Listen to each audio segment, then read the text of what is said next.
ஒரு ஊர்ல ஒரு ஆள் இருந்தான். தையல் கடை வச்சிருந்தான். அவங்கிட்ட ஒருத்தன் ஒரு சட்டை துணி எடுத்து கொடுத்து தைக்க சொல்லியிருந்தான். வர்ற சனிக்கிழமை வா வந்து வாங்கிட்டு போ அப்படின்னு அவன் சொல்லியிருந்தான். அதே மாதிரி இவன் வந்தான். அவன் தச்சு வச்சிருந்த சட்டையை கொடுத்தான். இவன் வாங்கி அங்கேயே போட்டு பார்த்தான். கை நீளம் ஒண்ணுக்கு ஒண்ணு வித்தியாசமா இருந்தது. வலது கை இடது பக்கத்தை விட நீளம் குறைச்சலா இருந்தது. அவன் முணுமுணுக்க ஆரம்பிச்சுட்டான். என்ன இது இப்படி தைச்சுட்டியேன்னு. இதுக்கு அவன் சொன்னான், ஐயோ இதுக்காகவா சங்கடப்படுறீங்க, வலது கையை மட்டும் கொஞ்சம் உள்ள இழுத்தாப்புல வச்சுக்கிட்டீங்கன்னா சரியா போகுது. மற்றபடி அந்த சட்டையில உள்ள கலை அம்சத்தை கவனிங்க, எவ்வளவு அற்புதமா தைச்சிருக்கேன் பாருங்க. ஒரு சின்ன குறைய இப்படி எல்லாம் பொருட்படுத்த வேண்டியதில்ல. நான் சொன்னது மாதிரி கையை கொஞ்சம் உள்ள இழுத்தது மாதிரி வச்சுக்கிட்டு நடந்து போங்க, ஜோரா இருக்கும் அப்படின்னா. அவனும் யோசிச்சு பார்த்தான். சரியான யோசனையா தான் தோணுச்சு. கொஞ்சம் முயற்சி பண்ணி வலது கையை கொஞ்சம் உள்ள இழுத்து சட்டை சரியா இருக்கிறது மாதிரி பண்ணிட்டான். இப்ப மறுபடியும் ஒரு பிரச்சனை. வலது கையை உள்ள இழுத்த மாதிரி அப்படியே வச்சுக்கிட்டதும் முதுகு பக்கம் கொஞ்சம் துணி தளர்த்தியா தொங்குறது மாதிரி தெரிஞ்சது. என்ன இது, முதுகு பக்கம் துணி குவிஞ்சுட்டுதே தொங்குதே அப்படின்னா மறுபடியும், அடடா இதுக்காகவா கவலைப்படுறீங்க, உடம்ப அதுக்கு தகுந்த மாதிரி கொஞ்சம் வளைச்சிக்கிட்டா சரியா போடுது. இதுக்காக அந்த அழகான தையலை பிரிச்சு அதுல உள்ள கலை அம்சத்தை கெடுக்கிறதுக்கு என் மனசு இடம் தரல. எவ்வளவுக்கு தளர்த்தியா இருக்கோ அவ்வளவுக்கு கொஞ்சம் உடம்ப வளைச்சி அப்படி குனிஞ்சது மாதிரி போங்க போதும் அப்படின்னா. அதுவும் நல்ல யோசனையா தான் பட்டுது இவனுக்கு. சரின்னு சொல்லிவிட்டு புறப்பட்டான். தெருவில் இறங்கினான். கைய கொஞ்சம் உள்ள இழுத்தான். உடம்ப கொஞ்சம் முன்னால வளைச்சான். சட்டைக்கு தகுந்த மாதிரி உடம்ப பண்ணிட்டான். மெதுவா நடந்து போறான்.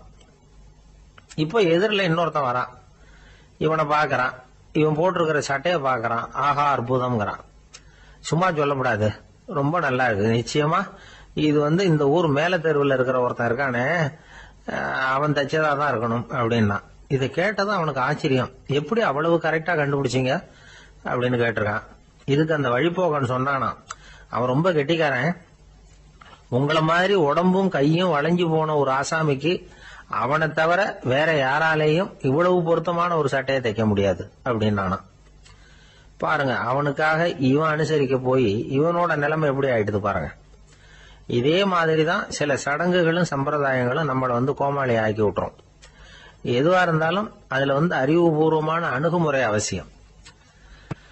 ஒரு நர்ஸ் அவசரமா ஓடி டாக்டர் கிட்ட சொல்லிச்சான், டாக்டர் ஒரு தப்பு நடந்து போச்சு, 10ஆம் நம்பர் பெட்ல இருக்கிற பேஷண்ட்டுக்கு காலில் ஆபரேஷன் பண்றதுக்கு பதிலாக கையில ஆபரேஷன் பண்ணி விட்டீங்க. கை ஆபரேஷன் பண்ணிக்க வேண்டிய ஆள் 7ஆம் நம்பர் பெட்ல இருக்கார் அப்படின்னு தான். அதுக்கு ஒரு பதட்டப்படாம சொன்னாராம், பரவாயில்ல இவரை தூக்கி 7ஆம் நம்பர் பெட்ல போட்டுரு அப்படின்னு. ஒரு ஊர்ல ஒரு ஆள் இருந்தான். அவன் ஒரு நாள் கோயிலுக்கு போனான். கடவுள்கிட்ட வேண்டிக்கிட்டான், எனக்கு ஒரு 1,00,000 ரூபாய் நீ கொடுத்தா நான் உன் சன்னதியில ஒரு தேங்காய் உடைக்கிறேன் அப்படின்னு வேண்டிக்கிட்டான்.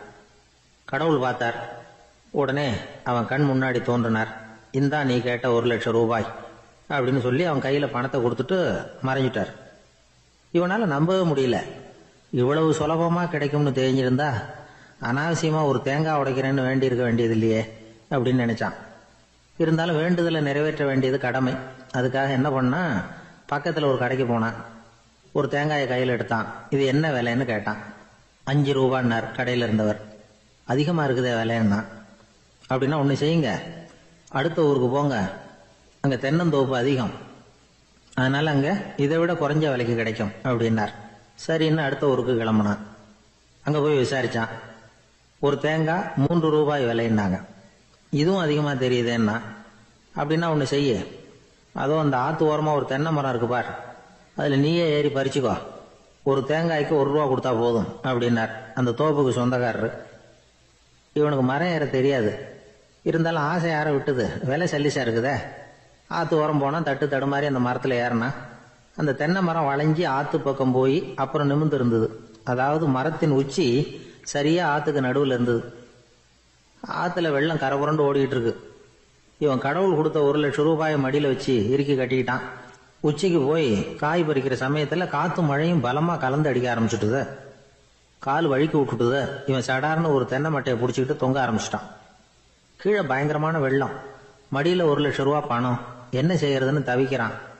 இந்த சமயம் கரையில ஒரு யானை பாகன் யானையை குளிப்பாட்டிக்கிட்டு இருக்கிறான். அது அவன் கண்ணில் பட்டது. ஐயா ஒரு உதவின்னு கத்துனான். அவன் என்ன செய்யணும்னு கேட்டான். உன் யானையை மெதுவா இங்க அழைச்சிட்டு வா, எனக்கு நேரா கீழே நிறுத்து, என் காலை பிடிச்சி மெதுவா கீழே இறக்கி விட்டுரு, என் மடியில இருக்கிற பணத்துல உனக்கு 10,000 ரூபா தரேன் அப்படின்னா. அவன் பார்த்தான், காலை கையை பிடிச்சா கூட எவனும் இந்த காலத்துல 10 ரூபாய்க்கு மேல தரமாட்டேங்கிறான், இவன் காலை பிடிச்சா 10,000 தர்றேங்கிறான் அப்படின்னு யோசனை பண்ணா. உடனே யானையை கொண்டுட்டு போனான். அவனுக்கு நேரம் கீழே நிறுத்தினான். அவன் காலை பிடிச்சான். அவ்வளவுதான். அந்த நேரம் பார்த்து யானை மெதுவா நடந்து அப்பால போட்டுது. இப்ப யானை பாகன் அவன் காலை கெட்டியா பிடிச்சிட்டு தூங்குறான். பரிதாபமா மேல பாக்குறான். அவன் மட்டையை பிடிச்சிட்டு தூங்குறான். இப்ப யானை பாகன் சொல்றான், தம்பி மட்டையை விட்டுறாத, கெட்டியா பிடிச்சிக்கோ, நான் உனக்கு 10,000 ரூபா தரேன், இதோ மடியில் தான் வச்சிருக்கேன்னா. மேல தொங்குறவனுக்கு இந்த நிலைமையிலேயும் ஒரு சந்தோஷம், மேற்கொண்டு ஒரு 10,000 ரூபா நமக்கு கிடைக்கும் போல இருக்கே அப்படின்னு. இந்த சமயத்துல ஒருத்தன் ஒட்டகத்தை ஓட்டிட்டு வந்தான் அந்த பக்கமா குளிப்பாட்டுறதுக்கு. யானை பாகம் பார்த்துட்டான். ஐயா ஒட்டகக்காரரே, அதை இங்க கொண்டுட்டு வா, எங்க காலை பிடிச்சி பத்திரமா இறக்கி விடு, நாங்க பணம் கொடுக்குறோம்னா. அவனும் பணத்துக்கு ஆசைப்பட்டு வந்தான். அவன் காலை பிடிக்கிற சமயம் ஒட்டகமும் நழுவி போட்டுது. இப்ப 3 பேருமே வரிசையா தொங்குறாங்க. ஒட்டகக்காரன் கத்துறான், தம்பி மட்டையை விட்டுறாத, கெட்டியா பிடிச்சிக்கோ, நான் என் மடியில இருக்கிற 5,000 உனக்கு தந்துடுறேன்னா. மேல தொங்குறவனுக்கு இன்னமும் சந்தோஷம், இவனும் பணம் தர்றேங்கிறான் அப்படின்னா இன்னைக்கு நமக்கு மொத்த பண வரவு எவ்வளவு அப்படின்னு ஒவ்வொன்னா கூட்டி பார்க்க ஆரம்பிச்சான். மனக்கணக்கு சரியா வரல, அதனால அப்படியே விரல விட்டு எண்ண ஆரம்பிச்சான். அவ்வளவுதான், மட்டையை விட்டுட்டு கை நழுவி வந்துட்டுது. 3 பேரும் பொத்துன்னு ஆத்துல விழுந்தாங்க. படாத பாடுபட்டு தட்டு தடுமாறி கரைக்கு வந்து சேர்ந்தாங்க. 3 பேர் மடியில் இருந்த பணமும் ஆத்தோட போட்டுது. பேராசை பெருநஷ்டம் அப்படின்னு ஒரு பழமொழி இருக்குல்ல, அதை விளக்கறதுக்காக சொல்லப்பட்ட கதை இது. இந்த காலத்துல ஒருத்தர் ஒரு நீச்சல் குளத்துல நீச்சல் அடிச்சுட்டு இருக்கிறார். காவலுக்கு இருந்தவர் அதை கவனிச்சுட்டார். கரையிலிருந்து சத்தம் போட்டாராம், இதோ பாருங்க, இங்க ராத்திரி 8 மணிக்கு மேல நீச்சல் அடிக்கிறது சட்டப்படி குற்றம், அதுக்கு அனுமதி கிடையாது, தெரியாதா உங்களுக்கு அப்படின்னாராம். இதுக்கு அவரு, ஐயோ நான் நீச்சல் அடிக்க வந்தவன் இல்லைங்க, சும்மா சுத்தி பார்க்க வந்தவன், தடுமாறி குளத்துல விழுந்துட்டேன், நீச்சல் தெரியாது, அதனால தத்தளிச்சுக்கிட்டு இருக்கிறேன் அப்படின்னு கத்துனாராம். கரையில இருந்தவர் பார்த்தார். ஓ அப்படின்னா சரி, அதுக்கு ஒன்றும் தடை இல்லை அப்படின்னு சொல்லிவிட்டு அவர் பாட்டு நடந்து போயிட்டாராம். ஒரு காட்டுல ஒரு நரி இருந்தது. ஒரு நாள் காலை நேரம் அது தன்னுடைய இருப்பிடத்திலிருந்து வெளியில வந்தது. கொஞ்சம் தூரம் நடந்து வந்தது. அப்பதான் அது தன்னோட நிழலை கவனிச்சு பார்த்தது. பார்த்தா அது ரொம்ப நீளமா பெருசா இருக்குது. காலை நேரத்துல நிழல் அப்படித்தானே இருக்கும். ஆனா அந்த நரிக்கு அந்த விஷயம் தெரியல. தன்னுடைய நீண்ட பெரிய நிழலை பார்த்து ஆச்சரியப்பட்டது. ஆஹா, நாம இவ்வளவு பெருசாவா இருக்கிறோம் அப்படின்னா என்னுடைய காலை சாப்பாட்டுக்கு ஒரு யானை இல்லைன்னா ஒரு ஒட்டகம் கிடைச்சாதான் சரியா இருக்கும் போல இருக்கு அப்படின்னு முடிவு பண்ணிக்கிட்டது. உடனே ஒரு யானை அல்லது ஒட்டகத்தை தேடி அலைஞ்சது, எங்க கிடைக்கும்னு. கிடைக்கவே இல்லை. மத்தியானம் 12 மணி ஆயிட்டுது.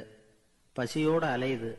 இப்ப தன்னோட நிழலை பார்த்தது. அது மத்தியான நிழல் எப்படி இருக்கும், அது ரொம்பவும் குறுகி போய் தெரிஞ்சது. உடனே அந்த நரி என்ன நினைச்சுக்கிட்டு தான் தெரியுமா, காலை ஆகாரம் சாப்பிடாததுனால நம்ம உடம்பு இப்படி அழிச்சு போட்டுதே அப்படின்னு நினைச்சுக்கிட்டு தான். கொஞ்ச நேரம் கழிச்சு மறுபடியும் தன்னுடைய நிழலை பார்க்குது. அது இன்னமும் குறுகி போய் காலடியிலேயே வந்துட்டுது. அதுக்கு பயமா போயிடுது. ஐயோ, இன்னும் கொஞ்ச நேரத்துல நாம இறந்துருவோம் போல இருக்க, இப்ப என்ன செய்யறது? இந்த சமயத்துல ஒரு எறும்பு கிடைச்சா கூட போதும், அதை நம்ம காலை ஆகாரமா நினைச்சு சாப்பிட்டுள்ளாமே அப்படின்னு நினைச்சுதான். நம்முடைய நிழல் கூட நம்மள மாதிரியே தான் அடிக்கடி மாறிக்கிட்டே தான் இருக்குது. அது எப்பவும் ஒரே மாதிரி இருக்கிறது இல்ல. மனிதனுக்கு ஏற்படுகிற தன்முனைப்பு இருக்கு பாருங்க, ஈகோ, அது கூட ஒரு நிழல் மாதிரி தானா. அப்படி நினைக்க ஆரம்பிச்சுட்டா அதனால ஏதும் பிரச்சனை வராதான். தன்முனைப்பை நிழல் போலவே ஏற்றுக்கொள்ளுங்கள் அப்படிங்கிறது பெரியவங்க கருத்து. ஒரு காரியத்தை வெற்றிகரமா நல்ல விதமா செஞ்சு முடிக்கிறோம்னு வச்சுக்கோங்க, அந்த சமயத்துல ஒரு வித நுட்பமான தற்பெருமை நமக்குள்ள உண்டாகுது. இது இயற்கையானது, அதனால இது மேல பற்று வைக்கப்படாது. அப்படி வைக்க ஆரம்பிச்சுட்டா அந்த தற்பெருமை ஒரு நிரந்தர விருந்தாளியா நம்ம கிட்ட தங்கிக்கும். நம்ம நிழல் எப்படின்னு பாருங்க, நாம நடக்கும் பொழுது நம்ம பின்னாடியே வரும்.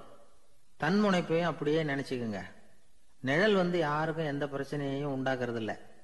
ஆனா அந்த நிழலை கண்டே நாம பயப்பட ஆரம்பிச்சுட்டா நாம எதுலையும் வெற்றி காண முடியாது. நிழலோட சண்டை போடக்கூடாது. அது மாதிரி தன்முனைப்போடவும் நாம சண்டை போட வேண்டியதில்லை. இல்லாத ஒன்றோடு சண்டை போடுறது எப்படின்னா, அது இருட்டோட சண்டை போடுறது மாதிரி. நாம நிழல் கிடையாது. நம்ம கிட்ட இருக்கிற தன்முனைப்பு ஒரு நிழல். நம்ம நிழலையும் நமக்கு சமமா பாக்குறோம் பாருங்க, அங்கதான் சிக்கலே ஆரம்பம். இப்போ நாம நடந்து போய்கிட்டு இருக்கிறோம், நம்ம நிழல் தரையில விழுது. யாரோ ஒருத்தர் நம்ம நிழல் மேல காலை வச்சு நடந்து போறார். உடனே அவர்கிட்ட சண்டைக்கா போறோம், ஏண்டா என் நிழலை மிதிச்ச அப்படின்னு. நமக்கு தெரியும் அது நிழல் தாங்கிறது. அவர் உங்க மேல நடக்கல, உங்களுடைய நிழல் மேலதான் நடக்கிறார். அது மாதிரி உங்க தன்முனைப்பின் மேல யாராவது நடந்தா உங்களை அவமானப்படுத்துறதா நினைக்கிறீங்க. காரணம், நாமளும் நம்ம தன்முனைப்பும் ஒண்ணுங்கிற நினைப்பு தான் காரணம். மற்றபடி வேற ஒண்ணும் கிடையாது.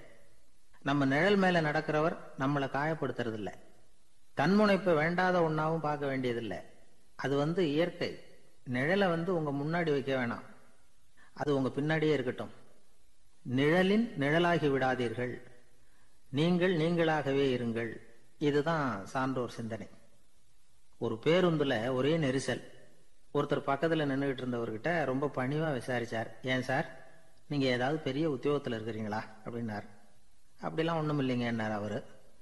அப்படின்னா வேற ஏதாவது அரசியல்ல பெரிய பதவியில் இருக்கிறீங்களா அப்படின்னு கேட்டார். அதுவும் இல்லைங்கன்னார்.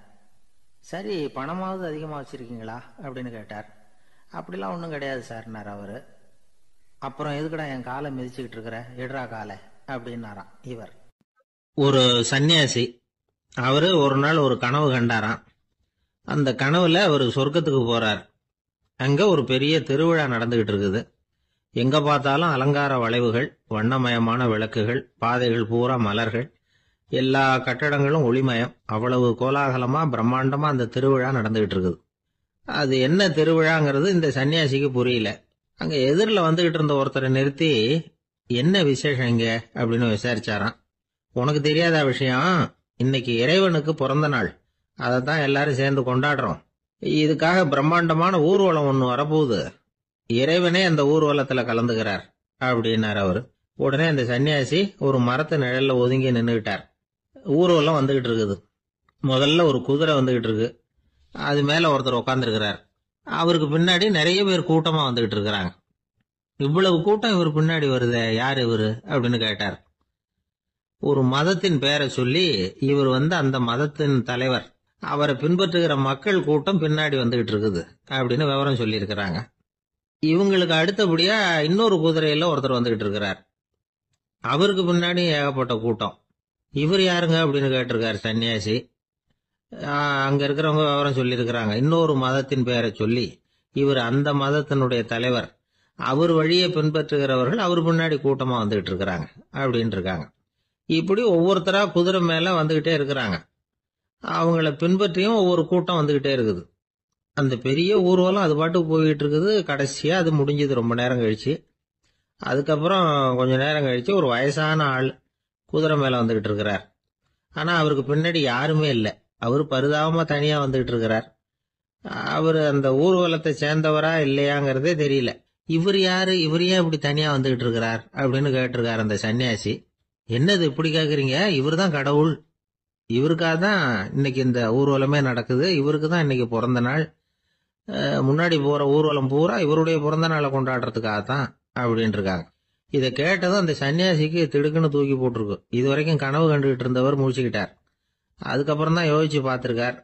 உண்மைதான், மக்கள் எல்லாரும் பக்தி மார்க்கத்துல போறதா நினைச்சுக்கிட்டு பாதை மாறி போயிட்டு இருக்கிறாங்க. கடவுளை பின்பற்றுவதாக நினைக்கிறாங்க பக்தர்கள். ஆனா கடவுளுக்கு பின்னாடி யாருமே இல்லை. இன்னமும் இயல்பா இதை பத்தி யோசிச்சு பார்த்தா, உண்மைக்கு பின்னாடி தான் நான் போய்கிட்டு இருக்கேன் அப்படின்னு நிறைய பேர் சொல்றாங்க. ஆனா அந்த உண்மை அனாதையா போய்கிட்டு இருக்குது. அப்படி ஆயிட்டுது உலகம். இந்த காலத்திலயும் ஒரு ஊர்வலம், ஒரு பெரிய மனுஷருக்கு பிறந்த நாள் விழா. அவரு குதிரை மேல ஏறி முன்னாடி போயிட்டு இருக்கிறார். அவருக்கு பின்னாடி ஒரு 100 பேர் தொண்டர்கள், அவங்க பாட்டுக்கு போறாங்க. எல்லாம் பணம் கொடுத்து ஏற்பாடு பண்ணவங்க. எல்லாம் பணம் வாங்கிட்டு பின்னாடி போயிட்டு இருக்கிறாங்க. கொஞ்ச தூரம் நடந்ததும் கால் வலிக்க ஆரம்பிச்சுட்டுது. ஒவ்வொருத்தரும் அப்படியே ஒதுங்க ஆரம்பிச்சுட்டாங்க. அதான் முன்னாடியே பணம் கிடைச்சிட்டுதே, இனிமே ஒதுங்கின என்னன்னு ஒதுங்கிட்டாங்க. ஒரு கட்டத்துல குதிரையில போறவர் தற்செயலா திரும்பி பாக்குறாரு, பின்னாடி யாருமே இல்ல. எல்லாரும் ஓடி போயிட்டாங்க. ஒரே ஒரு ஆள் மட்டும் ரொம்ப விசுவாசமா பின்னாடி நடந்து வந்துகிட்டு இருந்தான். ஏன்பா நீ மட்டும் வந்துகிட்டு இருக்கிறிய, நீ வீட்டுக்கு போகலையான்னு கேட்டிருக்காரு அவரு. நீங்க அந்த குதிரையையும் அதுக்குள்ள வாடகை பணத்தையும் கொடுத்துட்டீங்கன்னா நானும் போயிடுவேன் அப்படின்னு நானா இந்த ஆள். ஒருத்தன் வேகமா ஓடி வந்தான். ஏப்பா அப்படி தலை தெறிக்க ஓடி வர்றேன்னு கேட்டேன். பின்னாடி துரத்திக்கிட்டு வருது சார் அப்படின்னா. ஏதாவது நாய் துரத்திக்கிட்டு வருது போல இருக்கு அப்படின்னு நினைச்சு அவனுக்கு பின்னாடி பாக்குறேன். கண்ணுக்கு எட்டின தூரம் வரைக்கும் எதுவுமே தெரியல. ஏன்பா எதுவும் உன்னை துரத்துறது மாதிரி தெரியலையே என்ன? நல்லா பாருங்க சார் அப்படின்னா.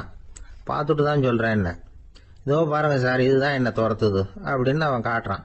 அவன் சுட்டி காட்டின இடத்துல பார்த்தா அங்க அவனுடைய நிழல் தான் தெரியுது. என்னப்பா சொல்ற அப்படின்னு சொல்லி அவனை சந்தேகமா பார்த்தேன். அதுக்கப்புறம் தான் அவன் விவரமா பேசினான். சார், எனக்கு என் நிழலை கண்டா பிடிக்கிறது இல்ல. எப்ப பார்த்தாலும் இது என்னையே பின்தொடர்ந்து வந்துகிட்டு இருக்குது. இதை என்னால சகிக்கவே முடியல. இதை என்கிட்ட இருந்து பிரிக்கிறதுக்கு எவ்வளவோ முயற்சிகள்லாம் பண்ணி பார்த்துட்டேன், முடியலன்னா. அப்படி என்னென்ன முயற்சிகள் பண்ணினேன் அப்படின்னு கேட்டேன். அவன் என்னென்ன செஞ்சாங்கிறத விவரமா சொன்னான். அவன் என்ன பண்ணிருக்கிறான், ஒரு பெரிய குழியை தோண்டி அதுல தன்னுடைய நிழலை புதைச்சிருவோம் அப்படின்னு முடிவு பண்ணிட்டு மண்வெட்டி எடுத்துக்கிட்டு தோட்டத்து பக்கம் போயிருக்கான். ஆழமா ஒரு குழியை தோண்டி இருக்கான். குனிஞ்சு பாக்குறான். அந்த குழிக்குள்ள தன்னுடைய நிழல் தெரியுது.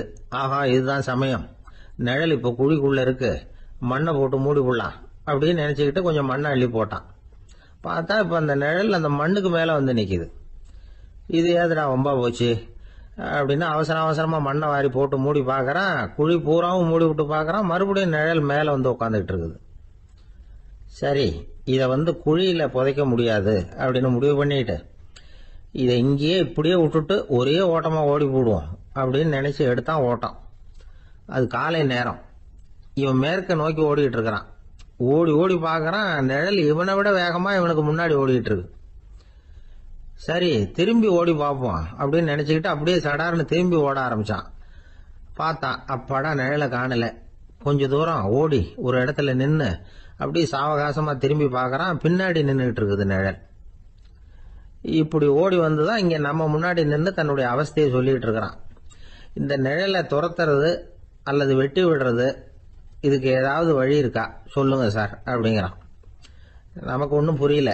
அந்த நேரம் பார்த்து ஒரு பெரியவர் வந்தார். அவர்கிட்ட யோசனை கேட்டோம், என்ன செய்யலாம்னு.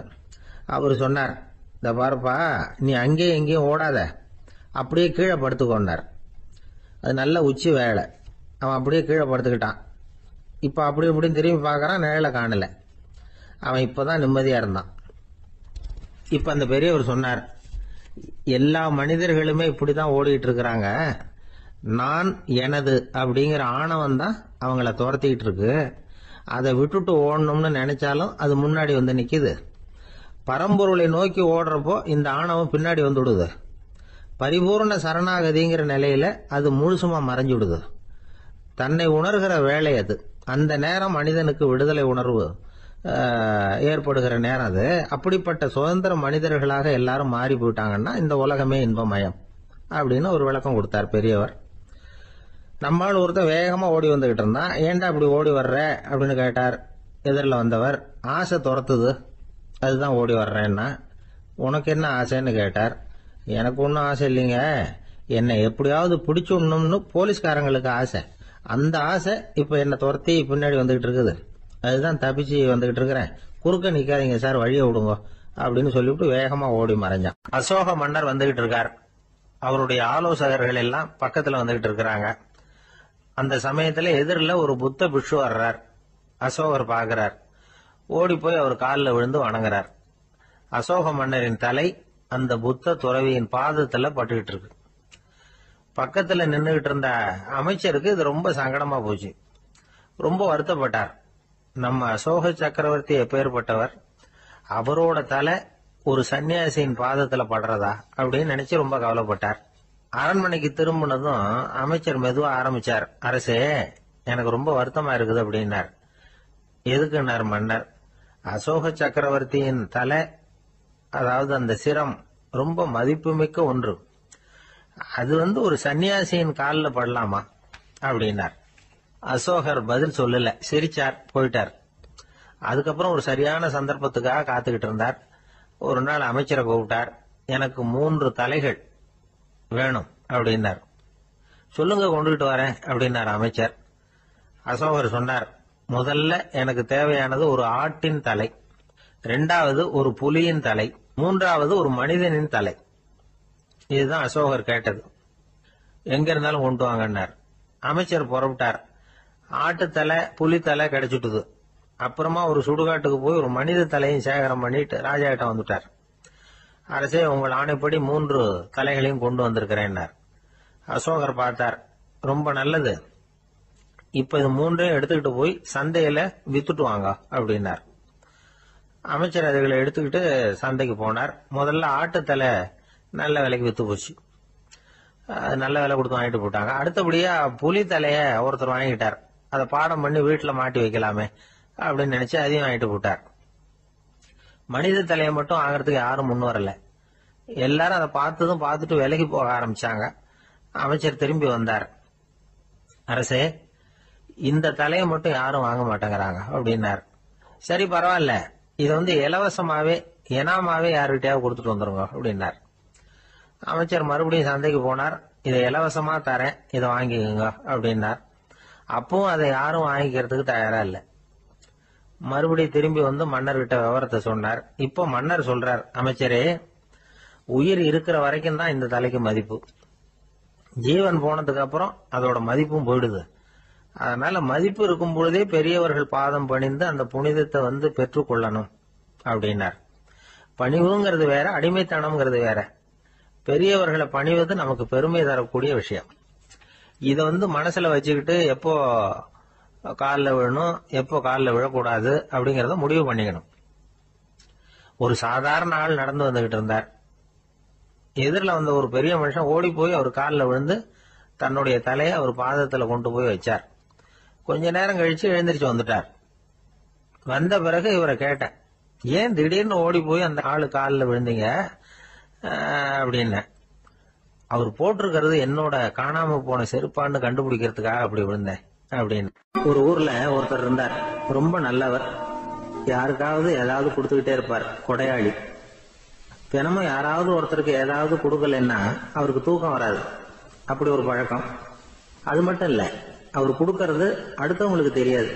அவ்வளவு ரகசியமா அதை கொடுப்பார். வலது கை கொடுக்கறது இடது கைக்கு தெரியக்கூடாதுன்னு சொல்லுவாங்கல்ல, அது மாதிரி அவர். ஒரு நாள் ராத்திரி அவர் ஏற்கனவே தயாரா கட்டி வச்சிருந்த பணம் முடிச்ச கையில எடுத்துக்கிட்டு வீட்டை விட்டு வெளியில வந்தார். தெருவில் இறங்கி நடந்தார். இன்னைக்கு யாருக்கு தர்மம் செய்யறது அப்படின்னு யோசனை பண்ணிட்டு இருட்டுல நடந்து வந்துகிட்டு இருக்கிறார். யாரோ ஒருத்தர் எதிரில் வர்றது மாதிரி தெரிஞ்சுது. உடனே அவர் கிட்ட போனார். தன்கிட்ட இருந்த பணம் முடிச்சு அவசரமா அவர் கையில திணிச்சுட்டு திரும்பி வந்துட்டார். அப்பாடா, ஒரு வழியா யாருக்கும் தெரியாம இன்னைக்கு தர்மம் பண்ணியாச்சு அப்படிங்கிற மகிழ்ச்சி, மன நிறைவு அவர் முகத்துல. நிம்மதியா தூங்கினார். அப்புறம் எழுந்திரிச்சார். மறுநாள் காலையில ஊரு பூரா ஒரே பேச்சு. என்ன பேச்சுன்னா, நேற்று ராத்திரி ஒரு திருடன் கையில யாரோ பணத்தை கொடுத்துட்டு போயிருக்கிறாங்க அப்படின்னு எல்லாரும் பேசிக்கிட்டு இருக்கிறாங்க. இதை கேள்விப்பட்டதும் அந்த பெரியவருக்கு ரொம்ப வருத்தமா போச்சு. அடடா, போயும் ஒரு திருடனுக்கா உதவி பண்ணிருக்கிறோம், பிரயோஜனம் இல்லாம போட்டுதே அப்படின்னு நினைச்சார். சரி, இன்னைக்கும் யாருக்காவது உதவி பண்ணணும் அப்படின்னு முடிவு பண்ணினார். ராத்திரி நேரம் வந்தது. இவர் வழக்கம் போல தெருவில் இறங்கி நடந்தார். கையில பணம் முடிச்சு. எதிரில் ஒரு பெண் உருவம் மங்கலா தெரிஞ்சது. இவர் உடனே அந்த பெண் கிட்ட பணத்தை கொடுத்துட்டு திருப்தியா திரும்பி வந்துட்டார். மறுநாள் காலையில ஊர் பூரா என்ன பேசிக்கிட்டாங்க தெரியுமா? நேற்று ராத்திரி நெறி தவறி நடக்கிற ஒரு பெண்ணின் கையில யாரோ பணத்தை வச்சுட்டு போயிருக்கிறாங்க அப்படின்னு எல்லாரும் பேசிக்கிறாங்க. அடடா, இன்னைக்கும் தவறுதலா நடந்து போச்சு அப்படின்னு ஒரு வருத்தப்பட்டார். இருக்கட்டும், இன்னைக்கும் ஏதாவது தர்மம் பண்ணுவோம் அப்படின்னு நினைச்சுக்கிட்டாரு. 3வது நாள் ராத்திரியும் புறப்பட்டார். இப்பவும் எதிரில் ஒருத்தர் வந்தார். இவர் பணத்தை கொடுத்தார், திரும்பி வந்துட்டார்.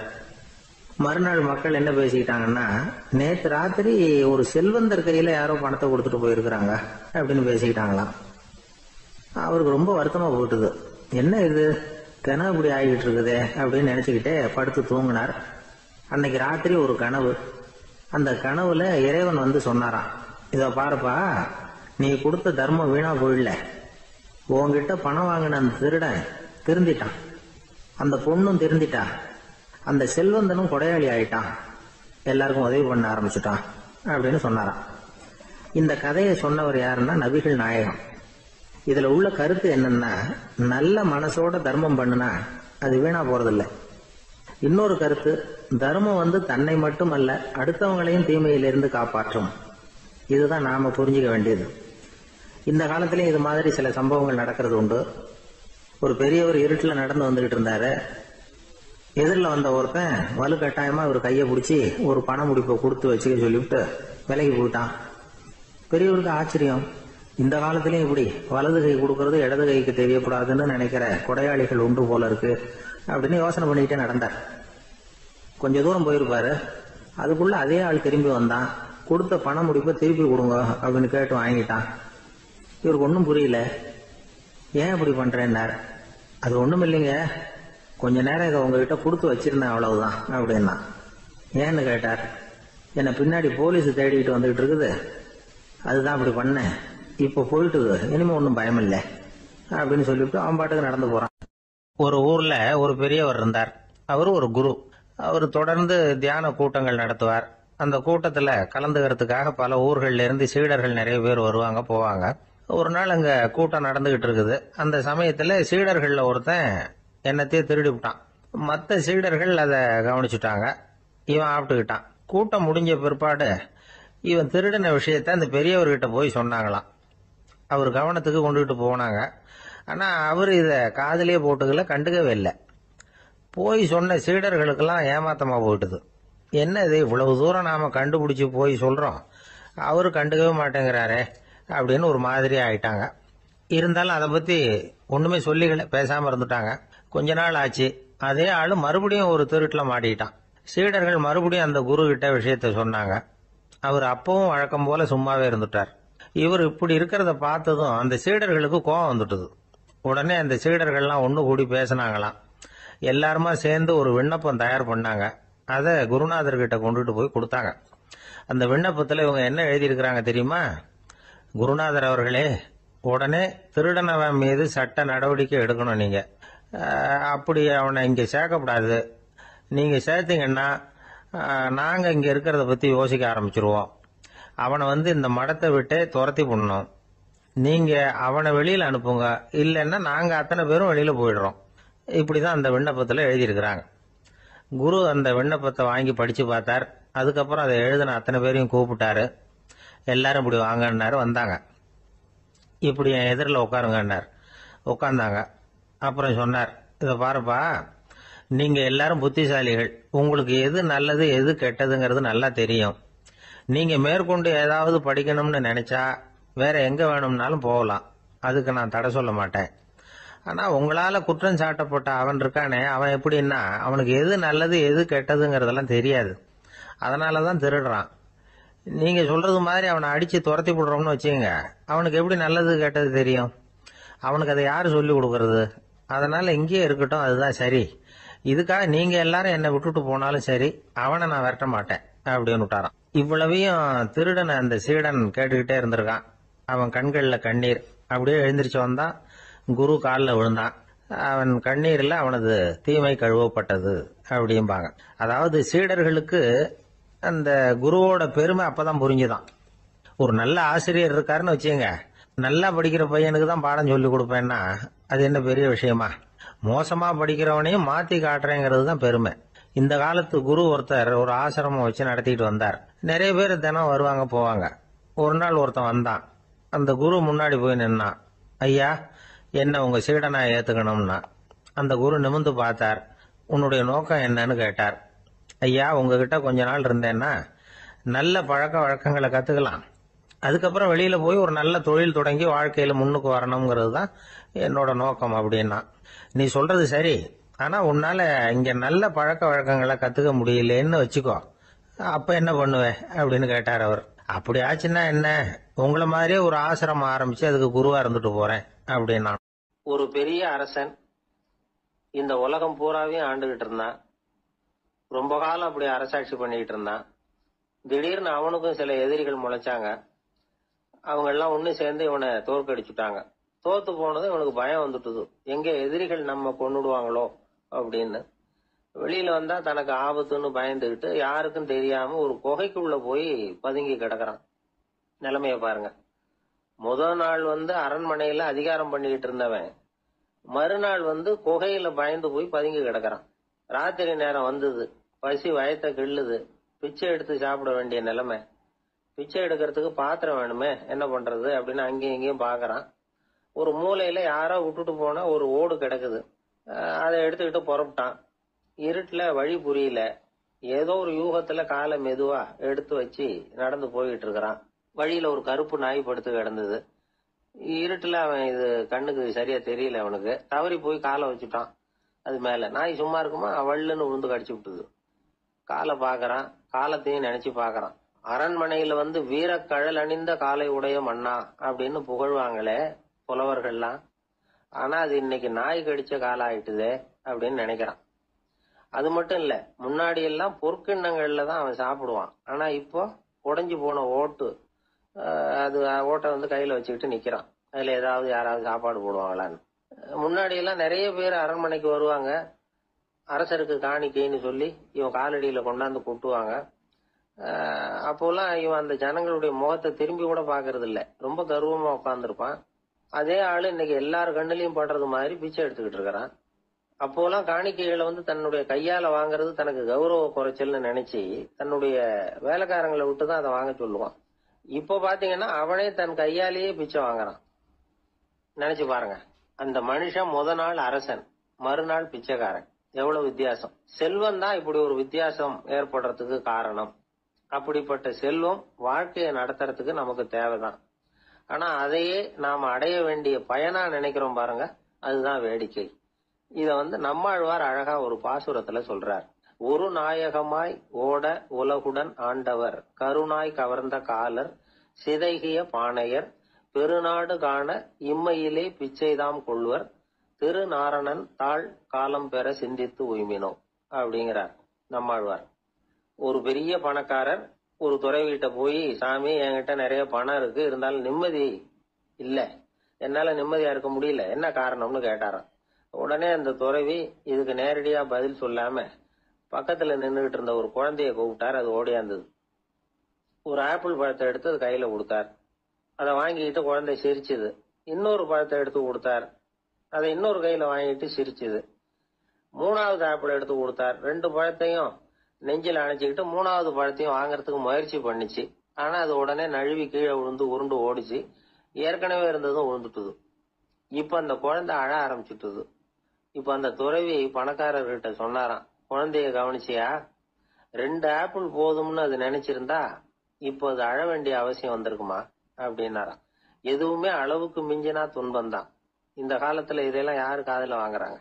ஒருத்தனை நல்ல வழிக்கு கொண்டு வரணும்னு நினைச்சு அவனை கூப்பிட்டு உட்கார வச்சு இந்த கதையை சொல்லிட்டு இருந்தாங்க.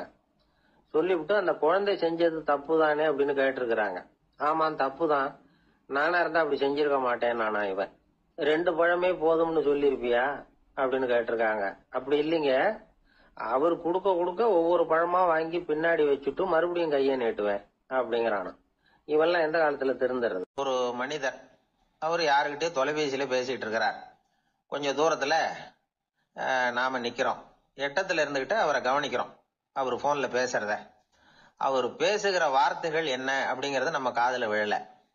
ஆனாலும் அவர் பேசிக்கிட்டு இருக்கிறது நல்ல செய்தியா கெட்ட செய்தியா அப்படிங்கறத நம்மால யூகிக்க முடியும். மகிழ்ச்சியான செய்தியை பேசும்போது முகம் மலருது, புன்னகை பூக்குது. இதுல ஒண்ணு நீங்க கவனிக்கணும். தொலைபேசியில நாம பேசுறப்போ நம்மோட பேசுறவர் எதிரில் இல்ல. அவர் தொலைபேசி வழியா நம்ம குரலை மட்டும்தான் கேட்க போறார். நம்ம முகத்தை அவர் பார்க்க போறது இல்ல. அப்படி இருந்தும் அப்ப நம்ம முகம் ஏன் மலரணும் அப்படின்னா, இதுதான் உடல் மொழி, பாடி லாங்குவேஜ் அப்படின்னு சொல்றாங்க. நம்ம அறியாமலேயே நம்ம உடம்பு செய்திகளை தெரிவிக்குது பாருங்க, அதுதான் உடல் மொழி. ஒரு மனிதர் தொலைபேசியில பேசிக்கிட்டு இருக்கிறத நீங்க தூரத்துல இருந்து கவனிச்சுக்கிட்டே, அவர் நண்பரோட பேசுறாரா, மனைவியோட பேசுறாரா, குழந்தையோட பேசுறாரா, இல்ல மேல் அதிகாரி கிட்ட பேசுறாரா, அல்லது அவருக்கு கீழே பணிபுரிகிறவர்கள் கிட்ட பேசுறாரா அப்படிங்கறத கண்டுபிடிக்கலாம். அதுக்கு காரணம் அவருடைய உடல் மொழி. இந்த உடல் மொழி கூட நம்ம வாழ்க்கையின் முன்னேற்றத்துக்கு பயன்படும். இத பத்தி எல்லாம் கூட சில நிபுணர்கள் ஆராய்ச்சி பண்ணி பார்த்திருக்கிறாங்க. அவங்க சில விவரங்களை சொல்றாங்க. குறிப்பா ஒருத்தர் தன்னுடைய நாற்காலியில கிட்டத்தட்ட படுத்துக்காத குறையா உட்கார்ந்து இருக்கிறாருன்னு வச்சுக்கோங்க. எதிர இருக்கிறவர் பேசுறது அவருக்கு பிடிக்கலன்னு அர்த்தமா. தலையை சொரிஞ்சுக்கிறது, வேற வேற திசைகள்ல பாக்குறது, கொட்டாவி விடுறது, கால்களை மாத்தி போட்டு உட்கார்றது, களைப்பா கை விரல்களை அப்படியே பின்னிக்கிறது, அடிக்கடி கடிகாரத்தை பாக்குறது, இப்படிலாம் ஒருத்தர் பண்ணிட்டு இருக்கிறாருன்னா நாம கூடிய சீக்கிரம் அந்த இடத்த விட்டு எழுந்திரிச்சு வந்துடுறது நல்லது. ஏன்னா இதெல்லாம் அவருடைய சலிப்பு, சோர்வு, ஆர்வமின்மை இதுக்கு அடையாளங்கள். நம்முடைய பேச்சு அவரை சலிப்படைய வச்சுட்டதுன்னு அர்த்தம். அவர் ரொம்பவும் சோர்ந்து போயிட்டாருன்னு பொருள். நம்முடைய பேச்சில் அவருக்கு ஆர்வம் இல்லைன்னு அர்த்தம். அதே நேரத்துல நாற்காலியின் நுனியில அமர்ந்து உடலை முன்னுக்கு நகர்த்தி எதிர இருக்கிறவரின் கண்களை பார்த்துக்கிட்டே பேசினாலும் சரி அல்லது பேச்ச கேட்டாலும் சரி, உங்க பேர்ல மத்தவங்களுக்கு உள்ள பிடிப்பு அதிகரிக்கும். நாம எப்படிப்பட்டவர்ங்கிறத நம்ம உடம்பும் நடை உடை பாவனையும் அடுத்தவங்களுக்கு காட்டி கொடுத்துரும். உங்க உடம்பு, உங்க பார்வை, நடை, உட்கார்ற விதம் இதை வச்சுக்கிட்டே நீங்க பொறுப்புள்ளவரா, முரடரா, அலட்சியமானவரா, மரியாதை தெரிஞ்சவரா, அடக்கமானவரா, நம்பிக்கைக்கு உரியவரா, நாணயம் இல்லாதவரா, பயந்தவரா, திறமசாலியா, அப்பாவியா அப்படிங்கறதெல்லாம் கண்டுபிடிச்சிடலாம். அதனால இந்த உடல் மொழியை புரிஞ்சுக்கிட்டு நம்மளை கொஞ்சம் சரிப்படுத்திக்கிட்டோம்னா வாழ்க்கையில சுலபமா பல காரியங்களை சாதிக்க முடியும். ஒரு மனநல மருத்துவமனை, அங்க ஒருத்தர் ஒரு நாற்காலியில உட்காந்துக்கிட்டு கார் ஓட்டுறது மாதிரி அப்படி பாவனை பண்ணிட்டு இருந்தார். ஸ்டேரிங்க திருப்புறது மாதிரி, பின்னாடி வர்ற வண்டியை நிக்க சொல்றது மாதிரி, அப்புறம் இவர் ஒதுங்கிக்கிட்டு அவருக்கு வழி விடுறது மாதிரி, இப்படிலாம் சேட்டைகள் பண்ணிட்டு இருந்தார் மனநல மருத்துவமனையில. இத பார்த்துக்கிட்டு இருந்த ஒருத்தர் பக்கத்துல இருந்த இன்னொருத்தர்கிட்ட கேட்டார், இவர் ஏன் இப்படி பண்றாரு, இவருக்கு ஏன் அப்படி வந்தது நிலைமை அப்படின்னு சொல்லி அவர் விசாரிச்சார். அப்ப அவர் விவரம் சொன்னார். வேற ஒண்ணும் இல்லைங்க, இவருக்கு கார் ஓட்டணும்னு ஆசை ரொம்ப காலமா, அது நிறைவேறாம போயிட்டுது. அதுக்கப்புறம் அவரு மனநோயாளியா மாறிட்டார்.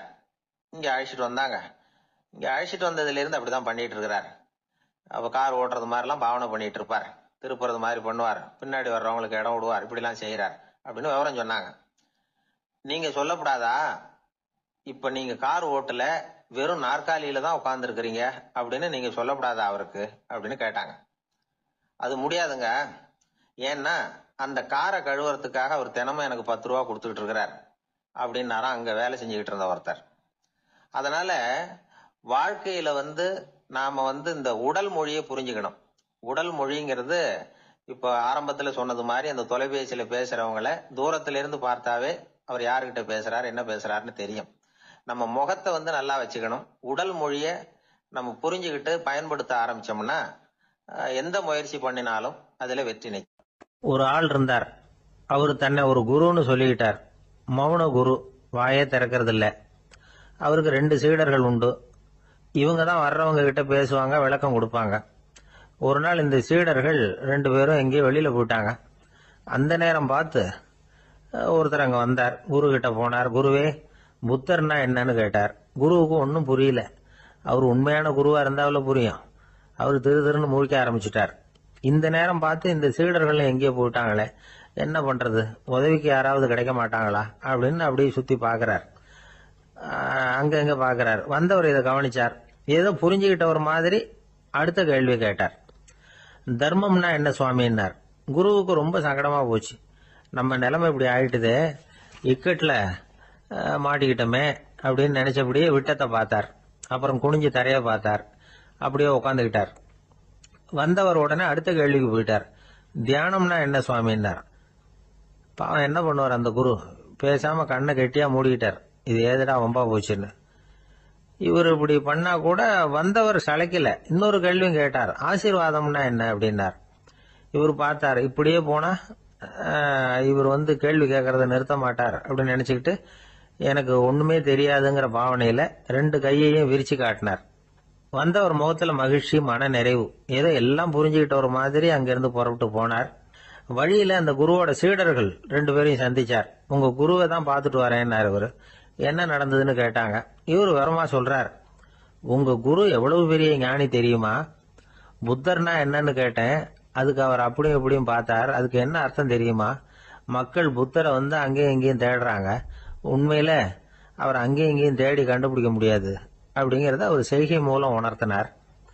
அதுக்கப்புறம் தர்மம்னா என்னன்னு கேட்டேன். அவர் மேலையும் கீழையும் பார்த்து தர்மம் சமமானது, அதுல உயர்வு தாழ்வு இல்லைங்கிறத உணர்த்தினார். அதுக்கப்புறம் தியானம்னா என்னன்னு கேட்டேன். கண்ணை மூடிக்கிட்டார். கண்ணை மூடி காணுகிற அற்புதம் அது அப்படிங்கறத புரிஞ்சுக்கிட்டேன். கடைசியா ஆசீர்வதிக்கப்படுறது பத்தி கேட்டேன். கைகளை நீட்டி உதவுறது தான் அது அப்படிங்கறத தன்னுடைய இருகை விரிச்சு உணர்த்தினார். எவ்வளவு பெரிய மகான் அவரு அப்படின்னு சொல்லிவிட்டு அவர் பாட்டு போயிட்டார். சீடர்கள் அதுக்கப்புறம் மெதுவா குரு கிட்ட வந்து சேர்ந்தாங்க. அவங்கள பார்த்ததும் குருவுக்கு கோபம் வந்துட்டுது. அடே பாவிகளா, எங்கடா போய் தொலைஞ்சிங்க, நான் ஒரு ஆளுகிட்ட மாட்டிக்கிட்டு என்ன பாடுபட்டிருக்கேன் தெரியுமான்னார். இது மாதிரி தான் நாம சாதாரண மனிதர்களின் புற வேடங்களிலேயே மயங்கி போயிடுறோம். அவங்க பேச்சு, செய்கை, பார்வை இதுல எல்லாம் ஏதோ பெரிய தத்துவம் இருக்கிறதாக நினைச்சுக்கிறோம். உண்மையிலேயே அந்த தத்துவங்கள் யாருக்கு சொந்தம்? அவங்களுக்கு இல்ல, நமக்கு தான் சொந்தம். நாம தானே அதை கற்பிச்சுக்கிட்டோம். நாம அடையாளம் கண்டுக்கிறது இல்ல, நாம யாருங்கிறது நமக்கு புரியறது இல்ல. அதுதான் இன்னைக்கு நடக்கிறது. அதனாலதான் அடுத்தவங்களை தேடி ஓடிக்கிட்டு இருக்கிறோம். சில வீடுகளில் கூட இது மாதிரி சைகைகள் உண்டு. சில குடும்ப தலைவர்கள் தினமும் காலையில கண்ணை கெட்டியா மூடிக்கிட்டு கை ரெண்டையும் சுத்தமா விரிச்சு வச்சுக்கிட்டே உட்காந்து தியானம் பண்றது வழக்கம். எதுக்காக அப்படி பண்றீங்கன்னு ஒருத்தரை பார்த்து கேட்டேன். இந்த மாசம் வாங்கின சம்பளம் பூரா தீர்ந்து போச்சு, இனிமே என் கையில சுத்தமா ஒண்ணும் இல்ல, புதுசா எதுவும் செலவு வச்சுடாதே அப்படிங்கறத அப்படி உள்ளங்கை ரெண்டையும் விரிச்சு காட்டி அவங்களுக்கு உணர்த்துறேன் அப்படின்னார். எனக்கு தெரிஞ்ச ஒருத்தர் இருக்கார். அவரு ஒரு பெரிய காவல்துறை அதிகாரி, ரொம்ப கண்டிப்பானவர். அவரை கண்டாவே எல்லாரும் பயப்படுவாங்க. அப்படிப்பட்டவர் வீட்டுக்கு போனா அப்படியே அடியோட மாறிடுவார். அங்க போய் பாத்தீங்கன்னா குழந்தைகளோட குழந்தையா அவர் விளையாடிட்டு இருப்பார். அலுவலக சமயத்துல பாத்தீங்கன்னா குதிரை முதுகுல அவர் உட்கார்ந்துருப்பார். வீட்டுல பாத்தீங்கன்னா அவர் முதுகுல குழந்தை உட்கார்ந்துருக்கும். அவரு குதிரை மாதிரி போயிட்டு இருப்பார். இது எப்படிங்க முடியுது உங்களால அப்படின்னு கேட்டாங்க. அது ஒண்ணுமில்ல, இங்க வீட்டுக்கு வந்த உடனே என்னோட மனசை தனியா எடுத்து வச்சிருவேன் அப்படின்னார். அது என்னங்க உங்க சட்ட பயிலியா இருக்குது மனசு, அது தனியா எடுத்து வைக்கிறதுக்கு அப்படின்னு கேட்டாங்க. அப்படி இல்லைங்க, இது ஒரு பயிற்சி, மனப்பயிற்சி, அவ்வளவுதான் அப்படின்னார். இப்படி சமயம் பார்த்து மனசை தனியா வச்சுவிட தெரிஞ்சவங்க வாழ்க்கையில எப்பவும் உற்சாகமா இருப்பாங்க அப்படிங்கிறது பெரியவங்க கருத்து. ஒரு டாக்டர் ஆஸ்பத்திரியில இருக்கிற வரைக்கும் டாக்டரா இருக்கலாம். அவர் மனைவிகிட்டையும் அவர் டாக்டரா இருக்க வேண்டிய அவசியம் இல்லை.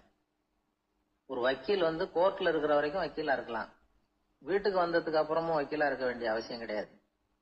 வீட்டுல குழந்தைகள் கிட்ட விளையாடும் பொழுதும் அதுகள்கிட்ட ஃபீஸ் கேட்டுட்டு இருக்க கூடாது.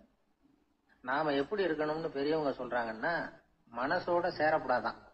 அப்படி சேராம வாழ்க்கையை கவனிக்கணுமா. மனசை அப்படியே தனியா எடுத்து பக்கத்துல வச்சுடணும்.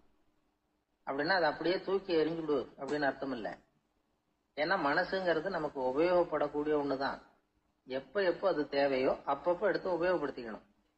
தேவைப்படுறப்போ எடுத்து கண்ணாடியை மாட்டிக்கிறோம்ல, படிக்கும் பொழுது கண்ணாடி தேவைப்படுதோ எடுத்து மாட்டிக்கிறோம் இல்லையா, அது மாதிரி கணக்கு போடுறதுக்கு மனசு தேவை. கடைக்கு போய் ஒரு பொருள் வாங்குறோம், காசு கொடுக்குறோம், மீதி சில்லறை சரியா இருக்கா அப்படின்னு எண்ணி பார்த்து வாங்க வேண்டியிருக்கு. அந்த சமயத்துல மனசை எடுத்து தனியா வச்சுட்டேன் அப்படின்னு சொல்லிட்டு இருக்க கூடாது. பரீட்சைக்கு படிக்க வேண்டியிருக்குது, படிச்சதையெல்லாம் அப்படியே நினைவுல வச்சுக்க வேண்டியிருக்கு. அந்த சமயத்துல மனசை தூக்கி எறிஞ்சுட்டேன் சார் அப்படின்னு சொல்லிட்டு இருக்க கூடாது. அப்படி சொன்னா பரீட்சை நம்மளை தூக்கி எறிஞ்சிடும். அதனால தேவைப்படுறப்போ மனசை உபயோகப்படுத்தணும், தேவையில்லாதப்போ அது தனியா ஓய்வு எடுத்துக்க விட்டுடணும். இப்படி நாம பழக்கப்படுத்திக்கிட்டா வாழ்க்கைங்கிறது நமக்கு புதுசா தெரியுமா. மனசுக்கும் ஒரு சக்தி கிடைக்கும். எந்திரங்களுக்கு ஓய்வு கொடுக்கற மாதிரி மனசுக்கும் ஓய்வு கொடுக்கணும், இல்லைன்னா அது களைச்சு போயிடும். குழந்தைகள் மனசை சுமந்துகிட்டு இருக்கிறது இல்ல. இது முதியவர்கள் குழந்தைகள் கிட்டே இருந்து கத்துக்க வேண்டிய ஒரு பாடம். ஆனாலும் இந்த கால குழந்தைகள் கிட்ட ரொம்ப எச்சரிக்கையா இருக்க வேண்டியிருக்கு. ஒரு தாத்தாவும் பேரனும் விளையாடிக்கிட்டு இருக்கிறாங்க. தாத்தா எனக்கு சைக்கிள் ஓட்ட கத்து கொடு அப்படிங்கிறான் பேரன். சைக்கிள் உயரம் கூட இல்ல, அதுக்குள்ள சைக்கிள் ஓட்டணுமா அப்படின்னாரு தாத்தா. ஏன் தாத்தா, ரயில் ஓட்டுறாரு, அவர் என்ன ரயில் நீளமா இருக்கார் அப்படின்னு கேட்டானா அந்த பையன். அவருடைய சீடர்கள் கொஞ்சம் பேர் ஒரு பாதை வழியா நடந்து போயிட்டு இருக்கிறாங்க.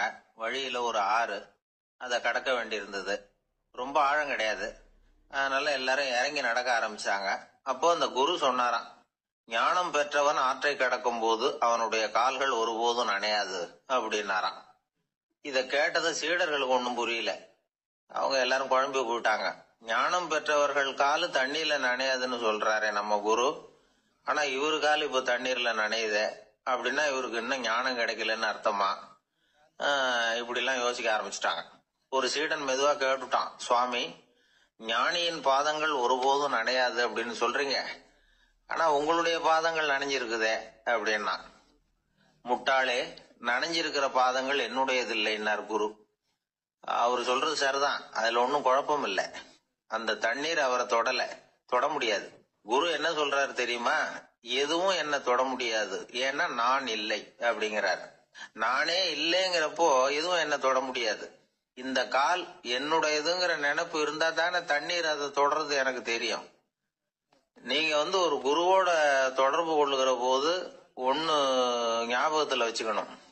அவர் யாராகவும் இல்லாத ஒருத்தர், அதாவது நோபடி. நீங்க தொடர்பு கொள்றது ஒரு ஸ்தூல பொருளோட அல்ல, ஒரு தோற்றத்தோட மட்டுமே. இதெல்லாம் பெரியவங்க பேசுற பேச்சு. அந்த அளவுக்கு நான்கிற உணர்வே இல்லாம இந்த உலகத்துல நம்மால வாழ முடியுமா? அது நடைமுறை சாத்தியமா? பற்றில்லாமல் வாழணும்னு பல பேர் அறிவுரை சொல்றாங்க. நம்ம லெவல்ல நாம குறைஞ்சபட்சம் பேராசை இல்லாம வாழ கத்துக்கிட்டா போதும். ஒருத்தன் நிலத்தை உழுதுகிட்டோம்னா ஏறுகால ஏதோ தட்டுப்பட்ட மாதிரி தெரிஞ்சது. என்னன்னு பார்த்தான், அழகான சிலை ஒண்ணு கிடைச்சது. நல்ல விலைக்கு இதை விற்க முடியும். அதை அப்படியே மறைச்சு வச்சிருந்து பொழுது சாய்ஞ்ச உடனே யாருக்கும் தெரியாம வீட்டுக்கு கொண்டுட்டு வந்துட்டான். வீட்டுல இருந்த மனைவி மக்கள்லாம் ஆளாளுக்கு ஒரு கற்பனை செய்ய ஆரம்பிச்சுட்டாங்க. இந்த சிலையை வித்து கிடைக்கிற பணத்துல பெருசா வீடு ஒண்ணு கட்டணும் அப்படிங்கிற நினைப்பு மனைவிக்கு. கழுத்து நிறைய நகை பண்ணி போட்டுக்கணுங்கிற கற்பனை மகளுக்கு. ஒரு நல்ல கார் வாங்கி அதுல உட்காந்து ஊர் சுத்தணுங்கிற ஆசை மகனுக்கு. இப்படி வீட்டுல இருந்த ஒவ்வொருத்தரும் ஒவ்வொரு விதமான கற்பனை சந்தோஷத்துல மிதந்துகிட்டு இருக்கிறாங்க. ஆனா அந்த புதையலை எடுத்துக்கிட்டு வந்தானே, அவன் மட்டும் ரொம்ப சோகமா ஒரு மூலையில உட்காந்துருக்கிறான். என்னாச்சு உங்களுக்கு, ஏன் இப்படி என்னத்தையோ பறி கொடுத்த மாதிரி உட்காந்துருக்குறீங்க அப்படின்னு கேட்டாங்க வீட்டுக்காரம்மா. இதுக்கு அவன் மெதுவா தலையை தூக்கி பதில் சொல்றான். அந்த நாள்ல காணாம போனது 18 சிலைகள் அப்படின்னு என்னுடைய பாட்டனார் சொல்லுவார். இன்னும் 17 சிலைகள் எங்க புதைஞ்சு கிடக்குதோ தெரியலையே அப்படின்னு பெருமூச்சு விட்டான். ஆசைப்படுறதுல தப்பு இல்லை, ஆனா அந்த ஆசை தேவைக்கு தகுந்த மாதிரி இருக்கணும். தேவைக்கு மீறிய ஆசைகள் இருக்கு பாருங்க, அது தேவையில்லை. இந்த கருத்தை வலியுறுத்தது மாதிரி ஒரு கதை உண்டு. தேவேந்திரனுக்கு திடீர்னு வீடு கட்டணும்னு ஒரு ஆசை வந்துதான். வீடுன்னா நாம கட்டுற மாதிரி இல்லை. தேவேந்திரன் வீடுன்னா சும்மாவா? ஒரு பிரம்மாண்டமான அரண்மனை கட்டணும். அது மாதிரி இந்த 3 லோகத்திலையும் ஒரு அரண்மனை கிடையாது அப்படின்னு எல்லாரும் சொல்லணும். இது அவனோட ஆசை. உடனே தேவ தச்சரான விஸ்வகர்மாவை கூப்பிட்டான், உத்தரவு போட்டான். விஸ்வகர்மா தன்னுடைய உதவியாளர்களை எல்லாம் கூப்பிட்டு ஒன்னா சேர்த்துக்கிட்டார். படாத பாடுபட்டு ஒரு பெரிய அரண்மனையை கட்டி முடிச்சார். கட்டி முடிக்க 1000 வருஷம் ஆச்சு. தேவேந்திரன் பார்க்கறான். அவனுக்கு திருப்தி ஏற்படலை. என்னுடைய அந்தஸ்துக்கு இது ரொம்ப சாதாரணமான கட்டிடம், இதை விட இன்னும் பெருசா கட்டு அப்படின்னா. தேவ தச்சர் திணறி போயிட்டார். அவரால் அதுக்கு மேல எதுவும் செய்ய முடியல. என்ன பண்றதுன்னு யோசனை பண்ணார். நேரா நாரதர் காலில் போய் விழுந்தார். நீங்க தான் என்ன இந்த பிரச்சனையிலேருந்து காப்பாற்றணும்னார். நாரதர் யோசனை பண்ணார். சரி கவலைப்படாதேன்னார். நேரா இந்திரன் கிட்ட போனார். இந்திரன் நாரதரை பார்த்த உடனே வாங்கன்னு கூட்டிட்டு போய் அரண்மனையை காட்டினான். இது மாதிரி ஒரு அரண்மனையை நீங்க வேற எங்கேயாவது பார்த்துருக்கிறீங்களா அப்படின்னு ரொம்ப பெருமையா கேட்டான். நான் பார்த்ததில்ல, ஆனா என்னை விட வயசுல மூத்தவர் மகரிஷி லோமேசர், அவர் ஒரு வேளை பார்த்துருக்கிறாரா என்னமோ அப்படின்னார். உடனே அவரை மனசுல நினைச்சு தியானம் பண்ணினார். அடுத்த கணம் லோமேசர் அங்க வந்தார். இடையில ஒரு சின்ன துண்டு, கையில ஒரு கமண்டலம், தலையில ஒரு பாய், அவ்வளவுதான் அவர்கிட்ட இருந்தது. எதுக்காக தலையில இந்த பாய் அப்படின்னு கேட்டான் இந்திரன். என்ன மாதிரி அற்ப ஆயுள் உள்ள ஒரு ஜீவன் தனியா வீடு கட்டிக்கிட்டு திண்டாடணுமா? இந்த பாய் தான் ஒரு வீடு மாதிரி எனக்கு நிழல் கொடுக்குது அப்படின்னார் அவர். என்னது, உங்களுக்கு அவ்வளவு கொஞ்சமான ஆயுளா அப்படின்னு ஆச்சரியத்தோட கேட்டான் இந்திரன். ஆமா, இதை பாரு, என்னுடைய மார்புல ஒரு பொற்காசு அளவுக்கு ரோமம் உதிர்ந்துட்டுது.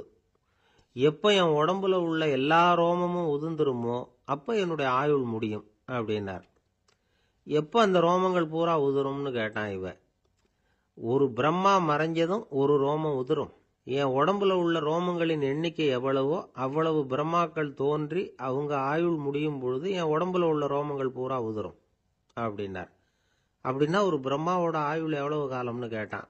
ஒரு பிரம்மாவுக்கு 100 தேவ வருஷம். ஒவ்வொரு தேவ வருஷத்துக்கும் 365 தேவ நாள். ஒவ்வொரு தேவ நாள்லயும் ஒன்ன மாதிரி 14 இந்திரர்கள் தோன்றி மறைகிறாங்க அப்படின்னு மகரிஷி லோமேசர் சொல்றார். இதை கேட்டதும் இந்திரன் ஆடி போயிட்டான். அவ்வளவு ஆயுள் உள்ள இவரே அற்ப ஆயுள்னு சொல்றார். நான் என்னுடைய ஆயுளை பெருசா நினைச்சுக்கிட்டு பிரம்மாண்டமான அரண்மனை கட்டணும்னு ஆசைப்படுறேனே அப்படின்னு நினைச்சான். எனக்கு வீடு கட்டின வரைக்கும் போதும்னு விட்டான். அதனால நாமெல்லாம் நம்முடைய தேவைக்கு தகுந்த மாதிரி ஆசைப்படுறது தான் நியாயம். ஆனா அப்படியே நடந்துக்கிறோம். மனுஷன் கடவுளையே ஏமாத்தி காசு வாங்கறதுக்குள்ள ஆசைப்படுறான். ஒருத்தன் கடவுளை நினைச்சு தவம் இருந்தான். கடவுள் நேரில் வந்தார். தேவலோகத்தில் ரூபாய்க்கெல்லாம் என்ன மதிப்புன்னு கேட்டான். அங்கெல்லாம் ரூபாய்ங்கிறது உங்க பணத்தில் 1,00,00,000 ரூபாய்க்கு சமம். அதாவது தேவலோகத்தில் 1 ரூபான்னா இங்கே 1,00,00,000 ரூபா. அது மாதிரி எங்களுக்கு ஒரு நாளுங்கிறது உங்க கணக்கில் 1,00,00,000 வருஷத்துக்கு சமம் அப்படின்னார் கடவுள். அப்படின்னா எனக்கு நீங்க அதிகமா எதுவும் தர வேணாம், உங்க கணக்குப்படி ஒரே 1 ரூபா கொடுங்க, அது போதும்னா இவன் ரொம்ப சாமர்த்தியமா. கடவுள் யோசனை பண்ணார். அது ஒன்றும் கஷ்டம் இல்லை, 1 ரூபா தானே கேட்குற, கொடுத்துட்றேன். ஆனால் இப்போ வரும்பொழுது நான் எடுத்துக்கிட்டு வரல, எங்க கணக்குப்படியே 1 நாள் பொறுத்துக்க பணத்தோட வந்துடுறேன் அப்படின்னு சொல்லிவிட்டு பறந்து போயிட்டார். ஒரு நாள் ஒரு தகப்பனார் தன்னுடைய பிள்ளைய அழைச்சிட்டு வந்தார். சார், இவன் சரியா படிக்க மாட்டேங்கிறான், பெரியவங்களை மதிக்க மாட்டேங்கிறான், நீங்க கொஞ்ச நாள் இவனுக்கு குருவா இருந்து நல்ல விஷயங்களை சொல்லி கொடுத்தா தேவையில்லைன்னார். பெரியவங்களையும் மதிக்காதவன் எப்படி என்ன மதிக்க போறான் அப்படிங்கிறது நமக்கு யோசனை வரும் இல்லையா? வேணாங்க, என்னை விட்டுருங்க அப்படின்னோம். அவர் விட மாட்டேன்னு விட்டார். இல்லைன்னா அவரே சிஷ்யன் ஆகிடுவார் போல இருந்தது. சரி, வேற வழி இல்லாமல் அந்த பையனையே என்னுடைய சைடை நான் ஏற்றுக்கிட்டு உபதேசம்லாம் பண்ண ஆரம்பித்தோம்.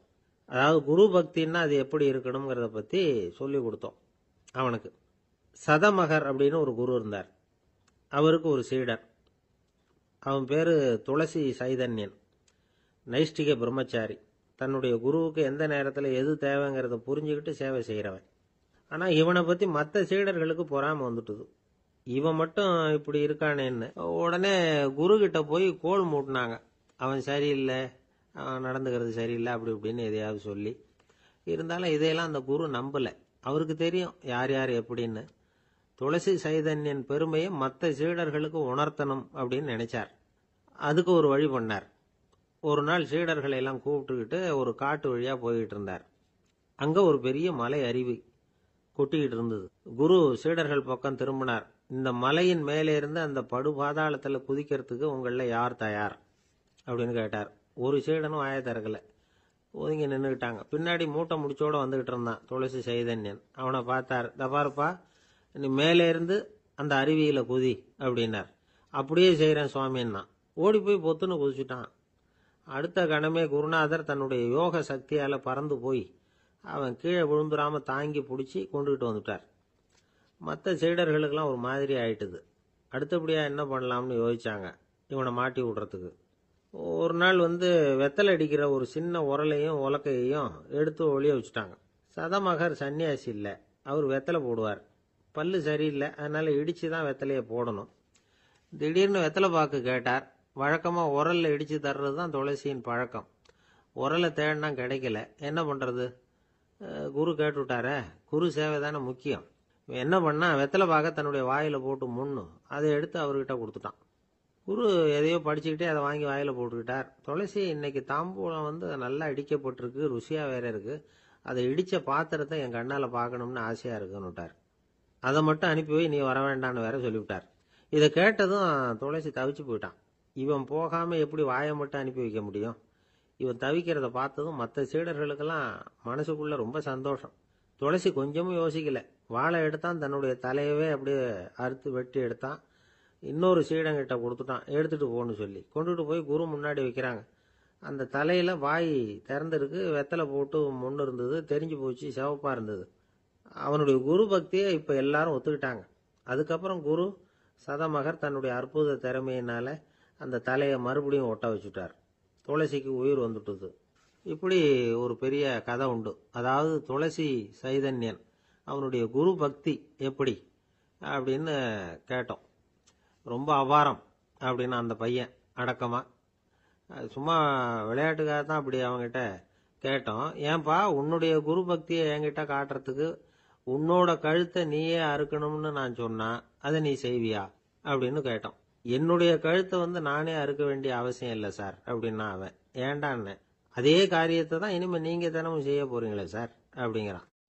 ஒருத்தர் ரொம்பவும் மகிழ்ச்சியா வந்துகிட்டு இருந்தார். என்ன விஷயம்னு விசாரிச்சேன். நான் தோத்து போயிட்டேன், அதுதான் மனசுக்கு மகிழ்ச்சியா இருக்கு அப்படின்னார். எனக்கு இது ரொம்ப ஆச்சரியமா போச்சு. இந்த உலகத்துல தோத்து போறவங்க யாரும் மகிழ்ச்சியா இருக்கிறது இல்ல.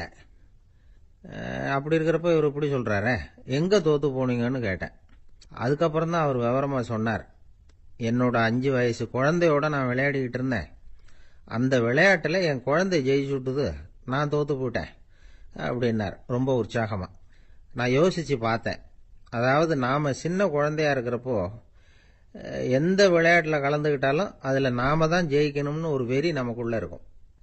நம்மளை எதிர்த்து விளையாடுறவர் நல்லவரா கெட்டவரா, பெரியவரா சின்னவரா அப்படிங்கிறதெல்லாம் முக்கியம் கிடையாது.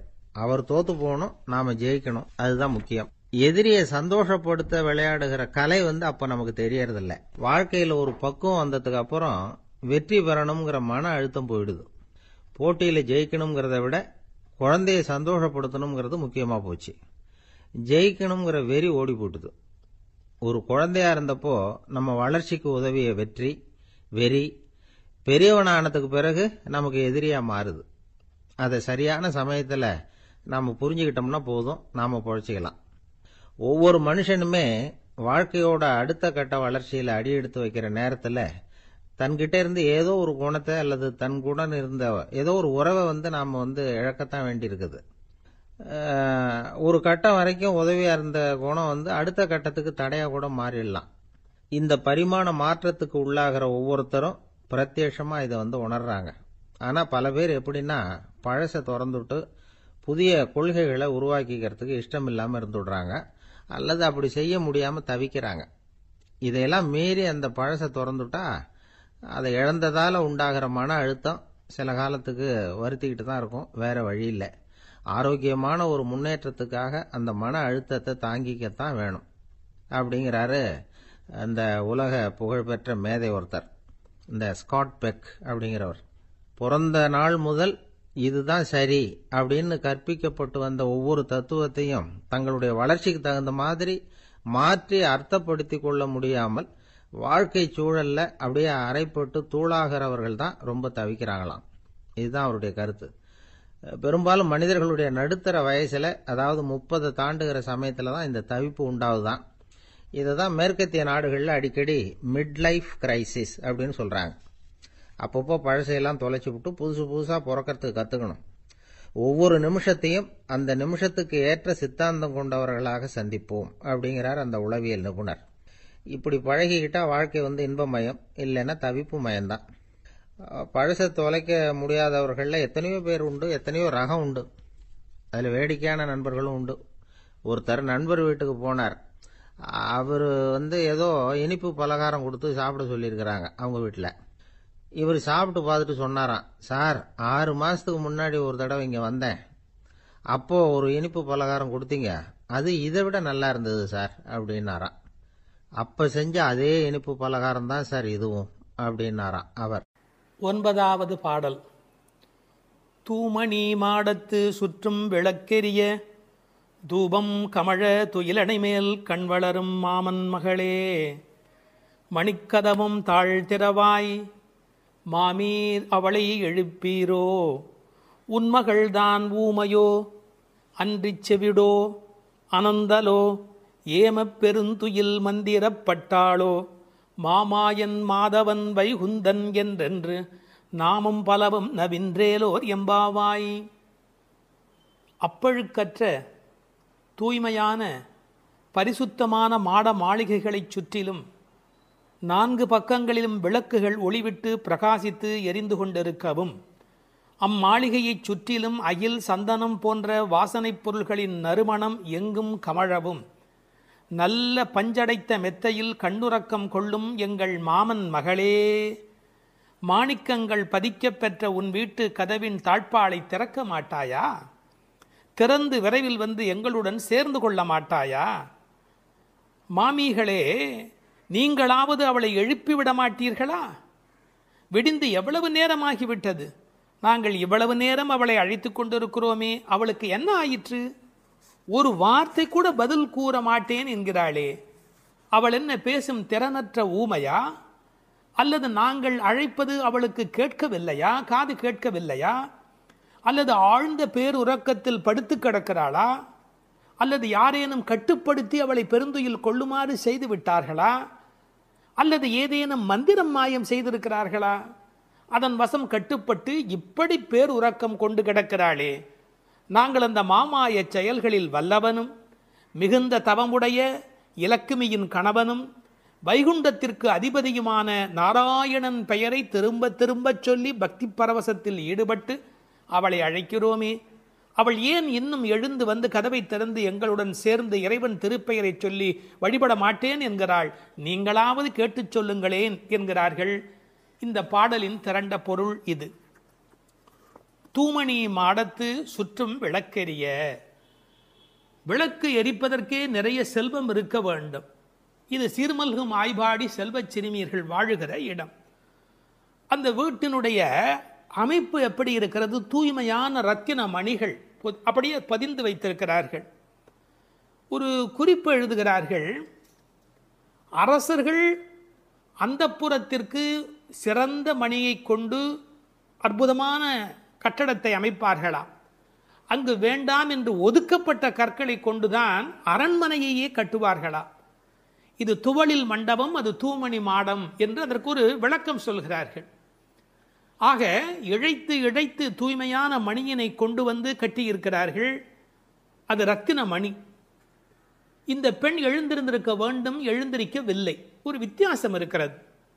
ஒரு குடும்பம் விழிப்பதற்கு முன்பு விழிக்க வேண்டியவள் அந்த வீட்டில் இருக்கிற பெண். ஏனென்றால் ஆண் எழுந்தால் அவனை மட்டும்தான் சுத்தம் செய்து கொள்கிறான். பெண் எழுந்தால் அந்த வீடே சுத்தமாகிறது என்று ஒரு பொன்மொழி சொல்வார்கள். எனவே ஒரு பெண்ணாகி இருக்கிறவள் இப்படி உறங்கிக் கொண்டிருக்கலாமா? தூமணி மாடத்து சுற்றும் விளக்கெரிய. 4 புறங்களிலும் நல்ல விளக்கு எரிந்து கொண்டிருக்கிறது. அது மட்டுமல்ல, அகில் சந்தனம் போன்ற நறுமண புகை வீசுகிறது. தூபம் கமழ. செல்வச் செழிப்பு. துயிலணை மேல் கண் வளரும். அது தூங்குவதற்காகவே அமைக்கப்பட்டிருக்கிற ஒரு பெரிய மெத்தை. அதாவது அந்த மெத்தையை பார்த்தாலேயே வா வா வா வந்து படு என்று அழைப்பதை போல 5 விதமான சிறப்புகள் அமைந்திருக்கக்கூடிய பஞ்சனை அது. அதில் அழகு இருக்கிறது, மென்மை இருக்கிறது, குளிர்ச்சி இருக்கிறது, சுகம் இருக்கிறது. அப்படிப்பட்ட அருமையான அந்த பஞ்சனையின் மீது அவள் படுத்திருக்கிறாள். தமிழிலே தூங்குகிறார்கள் என்று சொல்ல மாட்டார்கள், கண்வளராய் என்று சொல்வார்கள், மங்களம் கருதி. ஏன்னால் தூங்கிவிட்டார் என்றால் அமங்கலமாகிவிடுமே என்பதற்காக கண்வளராய் என்று சொல்லை பயன்படுத்துவது வழக்கம். சின்ன வயதிலிருந்து குழந்தை கண் வளருது என்று ஒரு வார்த்தை சொல்வார்கள். அதில் ஒரு விஞ்ஞான குறிப்பே இருக்கிறது. உண்மையிலேயே கர்ப்பத்தில் குழந்தை தூங்குவதால் தான் வளருகிறது. அது ஒரு 10 மாத காலம் தாயின் கர்ப்பத்தில் கண் திறக்காது. கண் திறந்து விட்டால் ஊமை, அது விதவிதமான குறைபாடு உடைய ஊனமான குழந்தையா வந்து பிறக்கும் என்று விஞ்ஞான குறிப்பு இருக்கிறது. அந்த குழந்தை கண்களை மூடிக்கொண்டு தூங்கி கொண்டே இருக்கும். அதில் என்ன ஆச்சரியம் என்று கேட்டால், அப்போதான் அது வளருகிறது. ஒரு புள்ளியிலிருந்து ஒரு குழந்தையாக முழுமையாக வளருகிறது. அந்த கண் வளருதல் என்பதிலே தூங்கும் போது வளர்ச்சி நிகழ்கிறது என்கின்ற ஒரு குறிப்பு இருக்கிறது. மனிதனுக்கு கூட தூக்கம் அவசியம். ஏன்னா உடம்பில் இருக்கிற செல்கள் தங்களை புதுப்பித்துக் கொள்வதற்கு மனிதன் தூங்க வேண்டி இருக்கிறது. அடுத்து உறவு சொல்லி அழைக்கிறாள். மாமன் மகளே. இவள் அந்தணகுல பெண் என்றாலும் 1000 குலமகளாக ஆகும் விருப்பத்தின் காரணமாக ஒரு சம்பந்தத்தை ஏற்படுத்தி கொள்கிறாளாம். இதை உரையாசிரியர்கள் எழுதும்போது ஒரு அழகான வாக்கியமாக குறிப்பிடுகிறார்கள். திருவாய்ப்பாடியிலே ஒரு பிரகிருதி சம்பந்தம் தனக்கு உஜ்ஜீவன ஹேதுவாக ஆண்டாள் ஆசைப்பட்டபடி. அழகிய மணவாள பெருமாள் நாயனாருடைய வியாக்கியானத்திலே திருவாய்ப்பாடியிலே ஒரு பிரகிருதி சம்பந்தம் தனக்கு உஜ்ஜீவன ஹேதுவாக ஆண்டாள் ஆசைப்பட்டபடி மாமன் மகளே என்று உறவு சொல்லி அவள் அழைக்கிறாள். மணிக்கதவம் தாழ்த்திரவாய். அது உள்ளிருப்பது வெளியே தெரியும்படி அமைக்கப்பட்டிருக்கிற ஒரு வீடு. அவள் எப்படி தூங்குகிறாள் என்பது கூட வெளியே தெரிகிறது. அந்த கட்டில், அந்த மெத்தை, அந்த விளக்கு எரிகிறது. இந்த பாடலே மிக ரசமான ஒரு பாடல். திருப்பாவையில் 30 பாட்டு அழகு என்று சொன்னால் இந்த பாட்டுக்கு என்று தனியான ஒரு ரசனை உலகத்தில் தனியான ஒரு கூட்டமே உண்டு. மணிக்கதவம் தாழ்த்திரவாய், நீ வந்து திற. ஏன்னா எழுந்து வந்து திறக்கிற போது நாங்களா திறந்து கொண்டு உள்ள வந்தால் அது மரியாதையாக இருக்காது ஒரு வீட்டுக்குள்ளே. நீ வந்து திற. ஆனால் அவள் அசைவதாக தெரியவில்லை. அவளுடைய அம்மா எழுந்து விட்டாள். அவள் மற்ற வேலைகள் பார்த்து கொண்டிருக்கிறாள். அதனால உறவு சொல்லி அவளை அழைக்கிறார்கள். மாமீர், அவளை எழுப்பீரோ? நீங்கள் அவளை எழுப்பிவிடக்கூடாதா? அப்படி தூங்கி கொண்டிருக்கிறாளே. உன் மகள்தான் தன்னுடைய தோழியினுடைய தாயை பார்த்து சொல்கிறாள், உன் மகள்தான் ஊமையோ அன்றி செவிடோ. என்ன பொருள் தெரியுமா? பேச்சு வராதவர்கள் என்று பொருள் அல்ல, ஊமை என்ற சொல்லுக்கு இறை நாமம் சொல்லாதவர் என்று பொருள் என்று எழுதுகிறார். இறைவனுடைய நாமத்தை சொல்ல வேண்டிய சந்தர்ப்பத்தில் சொல்லவில்லை என்றால் பிறகு நாக்கிருந்து என்ன பையன்? பேசாத நாளெல்லாம் பிறவா நாளே என்பார்கள் அல்லவா. உண்ணா நாள் என்பது இந்த உலகத்தில் சாப்பிடாத நாள் அல்ல, உன்னை வணங்காத நாள் தான் உண்மையிலேயே உண்ணா நாள் என்று குறிப்பிடுவார்கள். ஊமையோ அன்றி செவிடோ என இறைவன் புகழ் கேளாத செவியென்ன செவியே என்று சிலப்பதிகாரம் பேசும். இந்த பெருமானுடைய புகழை நாங்கள் சொல்லுகிறோம், அவள் காதிருந்தும் கேட்கவில்லையே. நேற்று வரை நன்றாக பேசினாளே, இன்று என்ன ஊமையாகிவிட்டாளா? அழைப்பு அவள் காதில் போய் விழவில்லையா? அல்லது இரண்டுமே அவளுக்கு இணைந்து விட்டதா? சோம்பல் வயப்பட்டாளா? யாரேனும் மந்திரம் மாயம் செய்து விட்டார்களா? என்ன நடந்து விட்டது? ஊமையோ அன்றி செவிடோ மாமாயன் மாதவன் வைகுந்தன் என்றென்று நாமும் பலவும் நவின்றேலோர் எம்பாவாய் என மந்திர துயில் பட்டாளே. இப்படி அவள் பிடிவாதமான ஒரு தூக்கத்தில் போய் மாட்டிக்கொண்டு இருக்கிறாளே. நாங்கள் அழைக்கிறோம், எதை சொல்லி அழைக்கிறோம்? மாமாயன், மகா மாயையில் வல்லவனாகிய பெருமான். மாதவன் நம்முடைய சாதாரண தவம் அல்ல, எல்லா தவங்களுக்கும் அப்பாற்பட்ட பெரும்பொருள். அந்த தவத்தால் அடைய வேண்டியவன் கருணையினால் தானாகவே நம்மிடத்தில் வருவதால் அவன் மாதவன். வைகுந்தத்தில் இருக்கிறவன் என்றாலும் கருணை காரணமாக ஒவ்வொரு கோயிலிலும் அர்ச்சாவதாரத்தில் எழுந்தருளி இருக்கின்றவன். வைகுண்டபதி என்றாலும் இந்த பூமிக்கு கிடைக்கிறவன். வைகுந்தன் என்றென்று நாமும் பலவும் நவின்று. உண்மையிலேயே திருப்பாவையினுடைய நோக்கமே இறைவனுடைய நாமத்தை பல வகையில் சொல்வது.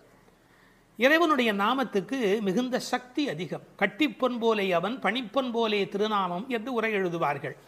அதாவது தங்கத்தில் ஒரு பெரிய கட்டி இருந்தால் கூட அதை வைத்துக்கொண்டு என்ன பண்ணுவது? ஆனால் பணிக்கப்பட்ட பொன், வளைக்கப்பட்ட பொன்னாக இருந்தால் அது பல சமயத்தில் ஆபத்துக்கு உதவும். ஒரு மோதிரமாக இருந்தால் அடகு கடையில் வைத்து கூட ஒரு ஆபத்திலேருந்து வெளியில் வரலாம். இறைவன் வைகுந்தத்திலே இருக்கிறான் என்று சொன்னால் கட்டிப்பொன் போலே, ஆனால் பணிப்பொன் போலே அவனுடைய திருநாமம், நாமம் பலவும். இன்னும் கூட நிறைய விளக்கங்கள் சொல்வார்கள். இறைவனுடைய நாமம் இறைவனை விட செல்வாக்கு உடையது என்று. ஒரு வங்கிக்கு போகிறோம், செக்கில் கையெழுத்து போட்டு கொடுத்தா நம்ம கையெழுத்துக்கு தான் அதிக பலம் இருக்குமே ஒழிய நாமே போய் நின்று கொண்டு பணம் கொடுன்னு கேட்டால் கூட கொடுக்கறதுக்கு யோசிப்பா. எப்படி கொடுப்பார்கள்? கையெழுத்துக்கு அவ்வளோ பெரிய சக்தி இருக்கிறது. அதுபோல் நாமும் இறைவனை காட்டிலும் வலிமை உடையது என்று ஒரு குறிப்பு சொல்வார்கள். ஒரு சின்ன வரலாறு. காஞ்சி மகா சுவாமிகள் உடல்நலக் குறைவு மாதிரி ஜுரத்தில் இருக்கிறார்கள். மருத்துவர் வர சொன்னார்கள். அவர் உடனே மருந்தெல்லாம் கொடுக்க வேண்டி இருக்குமோ என்ற எண்ணத்தில் அவர் வந்தார். உன்னை யார் இப்படியெல்லாம் வர சொன்னா? நீ உட்கார், நான் இப்போ என்னுடைய டெம்பரேச்சர் எடுத்துக்கோ, விஷ்ணு சஹஸ்ரநாமம் சொல்ல போகிறேன், சொல்லி முடிச்சதுக்கப்புறம் டெம்பரேச்சர் எப்படி இருக்கு பார் அப்படின்னு சொல்லிட்டு விஷ்ணு சஹஸ்ரநாமம் சொல்லுவதற்கு முன்பு ஜுரம் இருந்தது. சொல்லி முடித்த பிறகு ஜுரம் இல்லவே இல்லை. உன்னை எதுக்கு தெரியுமா கூப்பிட்டேன்? மருந்து கொடுத்து தான் இதை காப்பாற்றணுங்கிறது இல்லை, விஷ்ணு சஹஸ்ரநாமம் சொன்னாலேயே ஜுரம் போயிடும்னு தெரிஞ்சுக்கோ என்று ஒரு செய்தி சொன்னதாக ஒரு வரலாறு உண்டு. அவனுடைய நாமம் எல்லா நோய்களையும் போக்கக்கூடியது. அந்த நாமம் பலவும் நவின்றேலோர் எம்பாவாய். அந்த நாமங்களை நாம் வாய் திறந்து பாடுவோம் என்பதாக இந்த பாட்டு நிறைவு பெறுகிறது. திருப்பாவை 7ஆம் பாடல். நாயக பெண் பிள்ளையை எழுப்புகிறார்கள். கீசு கீசென்று எங்கும் ஆனைச்சாத்தன் கலந்து பேசின பேச்சரவம் கேட்டிலையோ பேய்ப் பெண்ணே, காசும் பிறப்பும் கலகலப்ப கைவேர்த்து வாசன் அருங்குடல் ஆய்ச்சியர் மத்தினால் ஓசைப்படுத்த தயிர் அரவம் கேட்டிலையோ நாயகப் பெண் பிள்ளாய் நாராயணன் மூர்த்தி, கேசவனைப் பாடவும் நீ கேட்டே கிடத்தியோ தேசமுடையாய் திரவேலோர் எம்பாவாய். எங்கள் குழுவுக்கு தலைவியானவளே, நல்ல அழகுடையவளே, கீசு கீசென்று ஆனைச்சாத்தன் பறவைகள் ஆணும் பெண்ணுமாய் தமக்குள் இன்பமாய் பேசிக்கொள்ளும் பேச்சு உன் காதில் விழவில்லையா? பொழுது விடிந்ததை அறியாமல் பேய்த்தூக்கம் தூங்குகிறாயே. நறுமணம் பொருந்திய குழல்களை உடைய ஆயர் மகளிர் அச்சுத்தாலியும் ஆமைத்தாலியும் ஒலிக்கும்படி தமது கைகளை மாற்றி மாற்றி மத்தினால் தயிர் கடையும் பெரிய ஒலி உன் காதில் விழவில்லையா? உயிர்களின் உள்ளும் புறமும் நிறைந்துள்ள நாராயணன், அழகிய வடிவை உடையவன், நமது ஆயர்பாடியில் கண்ணனாக வந்து தன்னை கொல்ல வந்த கம்சன் விடுத்த கேசி என்ற அரக்கனை கொன்று கேசவன் என்று பெயர் பெற்றவன். அவனது புகழை இந்த மார்கழி விடியற்காலையில் நாங்கள் பாடி வருவதை காதால் கேட்டும் கேளாதது போல் படுக்கையில் கிடக்கிறாயே, இது உன் பெருமைக்கு அழகல்ல, எழுந்து கதவை திற. இது பாடலின் திரண்ட பொருள். கரிச்சான் குஞ்சு, கரிக்குருவி, வலியன், செம்போத்து என்றெல்லாம் அழைக்கப்படுகிற அந்த குருவிகள் ஆனைச்சாத்தன் என்ற பெயருடையவை. அவை ஒன்றோடு ஒன்று கலந்து பேசுகிற போது கீசு கீசு என்று ஒலி எழுப்புகின்றன. பறவைகளுடைய ஒலி கிசு கிசு என்று இருந்தாலும் அது கிருஷ்ண கிருஷ்ண என்று சொல்லுவதைப் போல பக்தர்கள் காதில் விழுகிறது. ஒரு இயற்கை ஒலியை பாடலில் கொண்டு வந்து காட்டுகிறார் ஆண்டாள் நாச்சியார். இயற்கை எழிலை முழுமையாக படம் பிடிக்கிறார். ஏன்? Nature is the body language of the god the almighty. கடவுளின் உடல் மொழி எது என்று கேட்டால் இயற்கைதான் கடவுளின் உடல் மொழி. இந்த உலகம் பல சப்தங்களால் ஆனது. ஆனால் நமக்கு எந்த சப்தம் வேண்டுமோ அதைத்தான் நாம் கிரகித்துக் கொள்கிறோம். நமக்குரிய சப்தத்தை பிரித்தெடுப்பதுதான் வாழ்க்கையின் சூட்சமமே. வானொலி பெட்டியில் பாருங்கள், விதவிதமான அலைவரிசையில் பாடல் வரும், நாடகம் வரும், எத்தனையோ வரும், விளம்பரம் வரும். நீங்கள் எதை பிரித்து கேட்கிறீர்களோ அதுவே உங்களுக்குள் போகிறது. அதுபோல் பிரபஞ்சம் முழுவதும் பல்வேறு சப்தத்தால் நிறைந்திருந்தாலும் அவரவர்கள் அவரவருக்கு உரிய சப்தத்தை தான் எடுத்துக்கொள்ள முடியும். இந்த ஆனைச்சாத்தன் கலந்து பேசின பேச்சரவம் என்கிறாள். கணவன் மனைவி கூட பல வீட்டில் கலந்து பேசுவது இல்லை. ஆனால் இந்த பறவை பட்சிகளுடைய பண்பாடு காலையில் எழுந்தவுடன் மகிழ்ச்சியை வெளிப்படுத்துகின்றன. மனிதன் காலையில் எழுகிற போது மகிழ்ச்சியோடு எழ வேண்டும். நேற்று இரவு தூங்கினோம், அது ஒரு பெரிய விஷயம். இன்று காலை உயிரோடு எழுந்திருக்கிறோம், அதுவும் பெரிய விஷயம். அதனால் மகிழ்ச்சியோடு அந்த மகிழ்ச்சியை கடவுளுக்கு நன்றி சொல்வதைப் போல பறவை பட்சிகள் சப்தஜாலம் எழுப்புகின்றன. அவை பேசின பேச்சரவம் என்று ஒரு வார்த்தை பயன்படுத்துகிறார். பேச்சு என்பது தெளிவானது, அரவம் என்பது ஒலியை குறிப்பது, ஓசையை குறிப்பது. பெரிய சப்தத்துக்கு அரவம் என்று பொருள் வரும். இவர்கள் தனித்தனியாக பேசுகிறார்கள், மொத்தமாக கேட்கிற போது சப்தம் மட்டும்தான் கேட்கிறது. எதையுமே கூட்டமாக குழப்பிக்கொண்டால் நமக்கு புரிய போவதில்லை. கூர்ந்து தனியாக கவனித்தால்தான் பேச்சு கிடைக்கும், இல்லை என்றால் அரவம் தான் கிடைக்கும். பேசின பேச்சரவம் கேட்டிலையோ பேய்ப்பெண்ணே. இந்த பாடல்ல மோனை பேசின பேச்சரவம் கேட்டிலையோ பேய் பெண்ணே, அந்த பகரம் மோனையாக அமைந்திருப்பது ஒரு பெரிய அழகு. நீங்கள் உண்மையில் நல்ல விழிப்பில் இருந்தால், காலையில் மகிழ்ச்சியாக இருந்தால், பறவைகளின் குரல் மட்டுமல்ல, அவை தங்கள் சிறகுகளை சிலுசிலுப்பதை கூட நம்மால் கவனிக்க முடியும். அப்படி இவர்கள் அந்த ஆனைச்சாத்தனுடைய ஒலியை கேட்டு மகிழ்கிறார்கள். முதலிலே ஒன்றிரண்டு ஒலி எழுப்பியது, அதனால் கேட்கவில்லை என்று இந்த உள்ளே படுத்திருக்கிறவள் சொல்ல முடியும். அடி ஒன்று ரெண்டு அல்ல, இப்போது அரவம் பெரிதாக கூச்சல் போடுகிறதே, உனக்கு புரியவில்லையா என்ற அர்த்தத்தில் பேசின பேச்சரவம் என்றார்கள். இவள் உறக்கத்தை பேய்ப்பெண்ணே, பேய்போல் தூங்குகிறாயே என்று கேட்கிறார்கள். உண்மையிலே பேயாய் அலைகிறான் என்றுதான் சொல்வார்களே ஒழிய பேயாய் தூங்குகிறான் என்று சொல்ல மாட்டார்கள். ஒரே விஷயத்தில் தீவிரத்தன்மை காட்டுகிற போது என்ன இப்படி பேய் மாதிரி அலையரே என்று பேசுவது வழக்கம். இவள் தீவிரத்தன்மையினாலே, கண்ணன் மீது கொண்ட காதலினாலே இப்படி கிடக்கிறாளா, அல்லது தமஸ் என்கிற தாமத குணத்தின் காரணமாக இப்படி கிடக்கிறாளா? இது ஒரு பெரிய கேள்வி. சில பேர் ஒரு கோயில் குடமுழுக்குக்கு வேலை செய்வார்கள், பேயாக வேலை செய்வார்கள். அந்த குடமுழுக்கு வெற்றி பெறுவதற்கு வேண்டிய வகையில் அல்லும் பகலும் பாடுபட்டு கொண்டே இருப்பார்கள். குடமுழுக்கு வேளையில் போய் தூங்கி விடுவார்கள். இந்த உழைத்த களைப்பு காரணமாக அந்த கும்பாபிஷேகம் நடக்கிற போது போய் தூங்கி விடுவார்கள். அப்படி ஒருவேளை இன்றைக்கு நோன்புக்கு போகிறோமே, நீ இப்படி தூங்கலாமா? நாயக பெண்பிள்ளாய் முதலில் பேய்ப்பெண்ணே என்று அழைத்தவர்கள் பின்னாலே நாயக பெண்பிள்ளாய் தேசமுடையாய் என்று அழைக்கப் போகிறார்கள். பேய் என்றவுடன் தாழ்வாய் நினைத்துவிட வேண்டாம். பேயனாய் ஒழிந்தேன் எம்பெருமானுக்கே யானும் ஒரு பேயனே என்று குலசேகர ஆழ்வார் அருமையாக அதை வேறு ஒரு கோணத்தில் பாடி காட்டுகிறார். இவர்களை எழ ஒட்டாதபடிக்கு செய்வது எது என்றால், அந்த கண்ணன் மீது கொண்ட அளவற்ற காதல் அல்லது பிரேமை ஒரு காரணமாக இருக்கலாம். அடுத்த ஒரு ஓசையை வர்ணிக்கிறார், இயற்கையை சொல்லி நமக்கு புரிய வைக்கிறார். பெண்கள் தயிர் கடைகிறார்கள். அந்த பெரிய ஆய்ச்சிமார்கள் தயிர் கடைகிற போது அவர்கள் கழுத்தில் அணிந்திருக்கிற தாலி, அதுவும் காசும் பிறப்பும் கலகலப்ப கைவேர்த்து, அச்சுத்தாலி ஆமைத்தாலி என்பார்கள். இதை கொஞ்சம் புரிந்து கொள்வது கடினம். இளம் வயதிலிருந்தே பெண்களுக்கு தங்க காசு கொடுத்து கொண்டே வருவார்கள். அந்த தங்க காசு தான் பெண்ணுக்கு உண்மையிலேயே மிகப்பெரிய சீதனம். அவர்களுக்கு தங்கத்தின் மூலம் சேமிப்பு நிகழும். தங்கள் சேமிப்பை காசாக்கி கையிலே வைத்திருப்பார்கள். திருமணமாகி அடுத்த வீட்டுக்கு போகிற போது அவர்களுக்கு ஆமைத்தாலி, கொஞ்சம் புடைத்த மாதிரி 2 உருண்டையாக இருக்கும், அதற்கு ஆமைத்தாலி என்று பெயர்.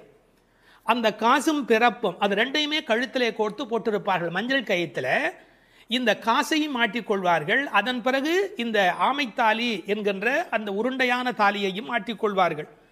அப்படி தயிர் கடைகிற போது ரெண்டும் ஒன்றோடு ஒன்று மோதி ஒரு பெரிய ஒலியை எழுப்புகிறது. என்ன டிராமாட்டிக்காக அதை கொண்டு வந்து நம்முடைய கண் முன்பாக காட்டுகிறாள் பாருங்கள்.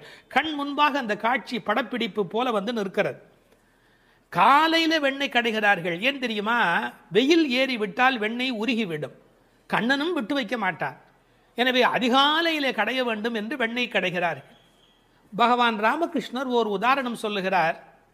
வெண்ணெய் கடைகிறவர்கள் விடியற்காலையில் கடைவார்கள். காரணம், வெயில் வந்து விட்டால் வெண்ணெய் இளகிவிடும். அதுபோல் பக்தி வர வேண்டிய வயது இளம் வயது. உங்களுக்கு வயதாகிவிட்டால் உலகத்தின் வெப்பத்தில் அது உருகி ஓடிவிடும். எனவே இளம் வயதில் பக்தி வெண்ணெய் திரள வேண்டும், காலையில் மோர் கடைவது தயிர் கடைவது போலே என்று பகவான் ராமகிருஷ்ணர் ஒரு கருத்து சொல்வார். கை பேர்த்து கடைய முடியல, மலை மாதிரி வெண்ணெய், பார்க்கடல் மாதிரி பானை, எவ்வளவு நேரம் அந்த மத்தை போட்டு உருட்டி கொண்டே இருக்கிறது. கை மாற்றி கை பேர்த்து. காலையிலேயே இந்த பெண்கள் தலையில் பூச்சூடி இருக்கிறார்கள். இவர்கள் குழலுக்கே வாசம் இருக்கிறது. வாசனரும் குழல் ஆய்ச்சியர் மத்தினால் ஓசைப்படுத்த தயிர் அரவம் கேட்டிலையோ. அந்த ஓசையிலே ஒரு அழகு இருக்கிறது. பித்தகோரஸ் கொல்லறு பட்டறையிலே ஏற்படுகிற ஒலியை வைத்துக்கொண்டு அந்த இரும்பின் அடர்த்தி என்ன என்று சொல்ல முடியும் என்று சொல்கிறார். அடர்த்தியான இரும்பு வர வர அதை தட்டுகிற அந்த ஒலி ஓசை மாறிக்கொண்டே போகும் என்று சொல்லுகிறார். ஒலி அழகை பற்றி மகாகவி பாரதி ஒரு மனிதனை ஒலியும் ஓசையும் என்ன பாடுபடுத்துகிறது என்பதை குறிப்பிடுகிறார். காணப்பறவை கலகலமெனும் ஓசையிலும், காற்று மரங்கள் இடை காட்டும் இசைகளிலும், ஆற்று நீரோசை அருவி ஒலியினிலும், நீலப் பெருங்கடல் என் நேரமுமே தான் இசைக்கும் ஓலத்திடையே உதிக்கும் இசையினிலும், மானுட பெண்கள் வளரும் ஒரு காதலினால் ஊனுருக பாடுவதில் ஊரிடும் தேன் வாரியிலும், ஏற்ற நீர் பாட்டின் இசையினிலும், நெல்லிடிக்கும் கோற்றொடியார் குக்குவென கொஞ்சும் ஒலியினிலும், சுண்ணமிடிப்பார்தம் சுவை மிகுந்த பண்களிலும், பண்ணை மடவார் பழகு பல பாட்டினிலும், வட்டமிட்டு பெண்கள் வளைக்கரங்கள் தாமொலிக்க கொட்டி இசைத்திடுமோர் கூட்டமுத பாட்டு கோரஸ் கூட்டமுத பாட்டினிலும், வேயின் குழலோடு வீணை முதலாம் மனிதர் வாயினிலும், கையாலும் வாசிக்கும் பல்கருவி நாட்டினிலும், காட்டிலும் நாளெல்லாம் நந்தொலிக்கும் பாட்டினிலும் நெஞ்சை பறிகொடுத்தேன் பாவினான் என்று மகாகவி பாரதி பாடுகிறார். இசையினுடைய வலிமை அது. அப்படி ஓசைப்படுத்த தயிரரவம் கேட்டிலையோ. நாயகப் பெண் பிள்ளாய் நீ எங்கள் தலைவியாயிற்றே. நாராயணன் மூர்த்தி, எப்பேற்பட்ட வலிமையுடையவன், எப்பேற்பட்ட பெருமையுடையவன் எம்பெருமான். அந்த எம்பெருமான் திருப்பெயரையும் கல்யாண குணங்களையும் பேசுவதுதான் பாசுரத்தினுடைய நோக்கமே. கேசி என்கிற ஒரு அரக்கனை வென்றவன், அதனால் கேசவன் என்கிற பெயரை பெற்றவன். கேசவனை பாடவும் நீ கேட்டே கிடத்தியோ. ராமாவதார காலத்திலே கரதூஷண வதம் முடிந்தவுடனே சீதை ஓடி வந்து கட்டிக்கொள்கிறாள். அப்படி கேசிவதம் நிகழ்ந்தது என்று சொன்ன உடனே நீ கண்ணனை கட்டிக்கொள்வதற்கு எழுந்து வருவாய் என்று பார்த்தால், நல்லவேளை கண்ணனுக்கு ஆபத்து இல்லை என்று நெஞ்சை பிடித்து கொண்டு தூங்குகிறாயா? கேசவனை பாடவும் நீ கேட்டே கிடத்தியோ. கேசமுடையாய், இதான் பெண்களுடைய இயல்பு. எவ்வளவுதான் பெண்கள் மாறினாலும் அடுத்த பெண்ணினுடைய கூந்தல் எவ்வளவு நீளம் என்பதை பற்றி யோசிப்பார்கள். கேசமுடையாய் திரவேலோர் எம்பாவாய் என்று இந்த பாசுரம் நிறைவு பெறுகிறது. ஒரு சிறு திருத்தம். தேசமுடையாய் என்றும் ஒரு பாடம் உண்டு. கேசமுடையாய் என்பதை விட தேசமுடையாய் என்ற பாடல் வரியிலே பொருள் ஆழம் சுவை கூடுதலாக இருக்கிறது என்று கருதுவதற்கு இடமுண்டு. காரணம், அவள் அழகான கூந்தலை உடையவள் என்ற பொருளிலே 1-2 பதிப்புகளிலே கேசமுடையாய் என்கிற பாடம் இருக்கிறது. ஆனால் தேசமுடையாய் என்ற சொல்லுக்கு பொருள் ஒளியுடையவளே என்பது பொருள். ஒரு பெண்ணை வர்ணிக்கிற போது ஒளிதான் பிரதானம், பொன்னின் ஒளி பூவின் வெறி என்று சீதா பிராட்டியாரை கவி சக்கரவர்த்தி கம்பன் வர்ணிக்கின்றார். கண்ணனுடைய நினைப்பில் எப்போதும் ஒளி உடையவளாக விளங்குகின்றாள் என்ற பொருளிலே தேசமுடையாய் என்கிற பாடம் சுவையான, அழுத்தமான, ஆழமான, பெரும்பகுதி பதிப்புகளில் காணப்படுகிற பாடம் என்பதையும் சொல்லிக்கொள்ள விரும்புகிறேன். வணக்கம். வேதம் அனைத்துக்கும் வித்தான திருப்பாவையின் 6வது பாடல். இது பாடல் தொடங்கி திருப்பள்ளி எழுச்சியாக அமைகிறது. உறங்குகிற பெண்ணை வெளியில் இருக்கிறவள் எழுப்புவது போல பாடலின் அமைப்பு முறை. விடிந்தது என்பதற்கான அடையாளங்கள் சொல்லி எழுப்புகிறார்கள். புள்ளும் சிலம்பினகான் புள்ளரையன் கோயிலில் வெள்ளை வெளிசங்கின் பேரரவம் கேட்டிலையோ, பிள்ளாய் எழுந்திராய் பேய் முலை நஞ்சுண்டு கள்ளச்சகடம் கலக்கழிய காலோச்சி, வெள்ளத்து அரவில் துயில் அமர்ந்த வித்தினை உள்ளத்து கொண்டு முனிவர்களும் யோகிகளும் மெல்ல எழுந்து ஹரி என்ற பேரரவம் உள்ளம் புகுந்து குளிர்ந்தேலோர் எம்பாவாய். முன் அனுபவம் ஏதுமில்லாத கன்னிப்பெண்ணே, இன்னும் உறங்குகிறாயே? விடியலை முன்னே அறிந்து கொள்ளும் இயல்புடைய பறவைகளும் கூட எழுந்து ஓசை எழுப்பி இறை தேட புறப்பட்டு விட்டனவே, அது உனக்கு தெரியவில்லையா? பறவைகளுக்கு அரசனான கருடனை வாகனமாக கொண்ட திருமால் திருக்கோயிலிலே வெண்மை நிறமுள்ள சங்கு தன் ஒலி எழுப்பி அழைக்கின்ற பேரோசை உன் காதில் விழவில்லையா? பெண் பிள்ளையே, விரைவில் படுக்கையை விட்டு எழுந்திரு. முன்பு தன் தாய் யசோதை வடிவில் முலைக்காம்பில் நஞ்சையே தீட்டிக் கொண்டு வந்து கண்ணனுக்கு வஞ்சகமாக பாலூட்ட கருதினாளே பூதனை. அவளிடம் பால் பருகுவது போல முலையுண்டு அவள் உயிரையும் உண்டானே கண்ணன். முன்பு கள்ளத்தனமாக சக்கரமாக அவன் முன் தோன்றினானே சகடாசுரன். அவனை தன் திருவடிகளை உயர்த்தியே உதைத்து அவன் கலக்கம் அடைந்து அழிந்து போனானே அந்த கண்ணன். திருப்பார்கடலிலே அமைந்திருக்கும் ஆதிசேஷன் என்னும் பாம்பின் மேல் அரிதுயில் கொண்டிருக்கிறானே அந்த கண்ணன். இவ்வுலக உற்பத்திக்கு மூல காரணமான அந்த கண்ணனை தம் உள்ளத்திலேயே இடைவிடாது தியானித்து கொண்டிருக்கும் முனிவர்களும், இறைவனை எளிதில் அடையும் யோகம் போன்ற உபாயங்களையும் செய்து கொண்டிருக்கும் யோகியர்களும் அலுங்காது அசையாது மெதுவாக நிதானமாக எழுந்து ஹரி ஹரி என்று திருமாலை எண்ணிப்பாடும் பேரோசை உன்னுடைய காதுகளில் கேட்கவில்லையா? ஆனால் இவ்வோசைகள் எல்லாம் எங்கள் செவி வழி புகுந்து உள்ளத்திற்கு குளிர்ச்சி தருகின்றனவே. இந்த அனுபவத்தை எங்களுடன் பகிர்ந்து கொள்வதற்காகவாவது நீ எழுந்து வரமாட்டாயா? இது பாடலின் திரண்ட பொருள். புள்ளும் சிலம்பினகான் புள்ளரையன் கோயிலில். புள்ளும் சிலம்பினகான் என்பது இயற்கையின் அழைப்பு. காலையிலே பறவைகள் ஒலி எழுப்புகின்றன. இதில் புள்ளும் என்றால் அந்த உம்மை சிறப்பு உம்மை. காலை பொழுது எப்படி விடுகிறது என்றால் கோழி கூவுது என்று ஒரு வார்த்தை சொல்வார்கள். மனித வாழ்க்கை இயற்கையோடு கலந்து நிற்கக்கூடிய தனித்த சிறப்புடையது. அது காலையில் இறை தேடுவதற்கு புறப்படுவதற்கு முன்பாக ஒலி எழுப்பி அதன் பிறகு புறப்படும். இறை தேடும் போதே இறை தேடு என்பதுதான் மனிதனுக்கும் விலங்குக்கும் இருக்கிற வித்தியாசம். அதனால் இறை தேடி அது எழுப்புகிற ஒலியை கேட்ட மாத்திரத்தில் இறை தேடி வல்லினரா இறை தேடி நாம் அந்த பெருமானை நினைக்க வேண்டாமா என்ற அர்த்தத்தில் புள்ளும் சிலம்பின என்றாள். தமிழிலே சிலம்புதல் என்றால் ஒலி எழுப்புதல் என்று பொருள். அதிகாலை எழுவதை மனிதன் பறவைகளிடமிருந்து கற்றுக்கொண்டான் என்கிறார்கள். அது மட்டுமல்ல, பறவைகள் மனிதனுக்கு எச்சரிக்கை உணர்வை ஊட்டக்கூடிய ஒரு அடையாளம்.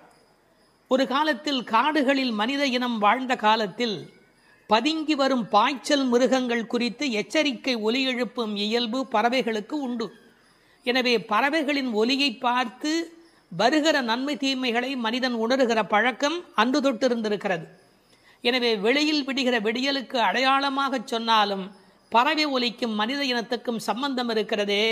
புள்ளும் சிலம்பினகான். புல் அரையன் கோயில், பறவைகளுக்கெல்லாம் தலைவன் கருடன்.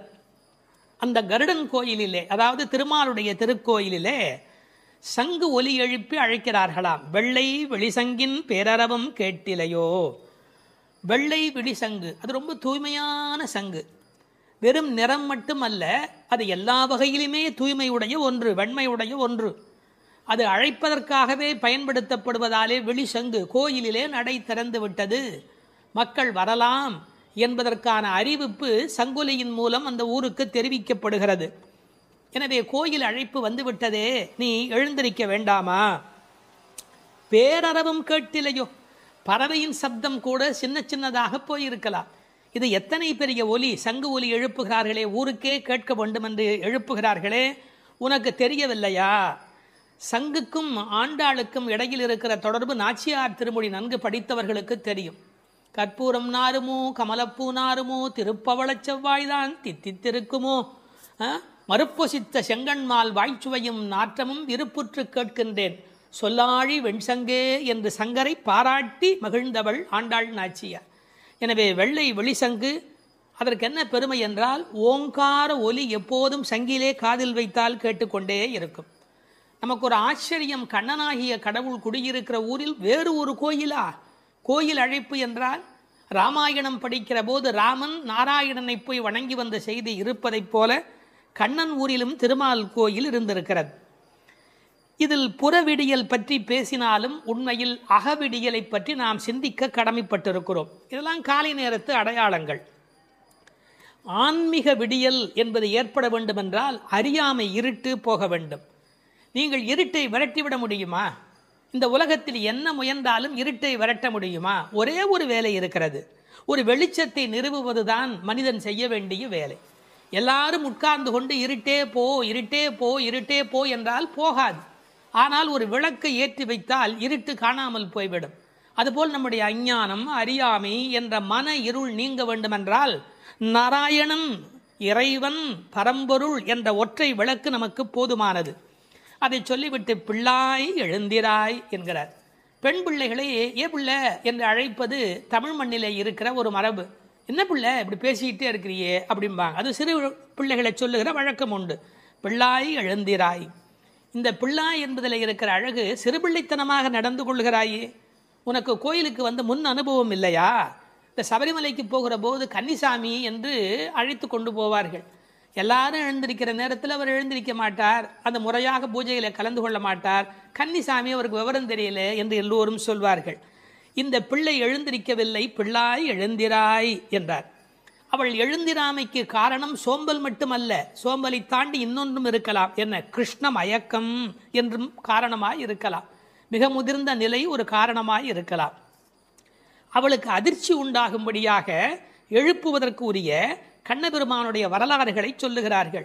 பேய்முலை நஞ்சு உண்டு பூதனே என்ற ஒரு அரக்கி தாய்முலைப்பாலில் அமுதிருக்க தவழ்ந்து தளநடை இட்டு சென்று பேய் முலைவாய் வைத்து நஞ்சு உண்டு பித்தன் என்றே பிறர் ஏசன் என்றாய் திருமங்கையாழ்வார் பாடுகிறார். அதாவது தாயிடத்தில் அமுது உண்ணாமல் பேயிடத்தில் போய் உண்டு அவளுக்கு மேலே போவதற்கான வழிமுறையை செய்த பூதனையினுடைய வரலாறு, அரக்கியின் வரலாற்றை சொல்லுகிறார். அடுத்து இன்னொரு வரலாறு, கள்ளச்சகடம் கலக்கழிய காலோச்சி. கள்ளச்சகடம், சகடாசுரன் என்ற ஒரு அசுரன் வஞ்சனையான வடிவத்தில் சக்கரமாய் வருகிறான்.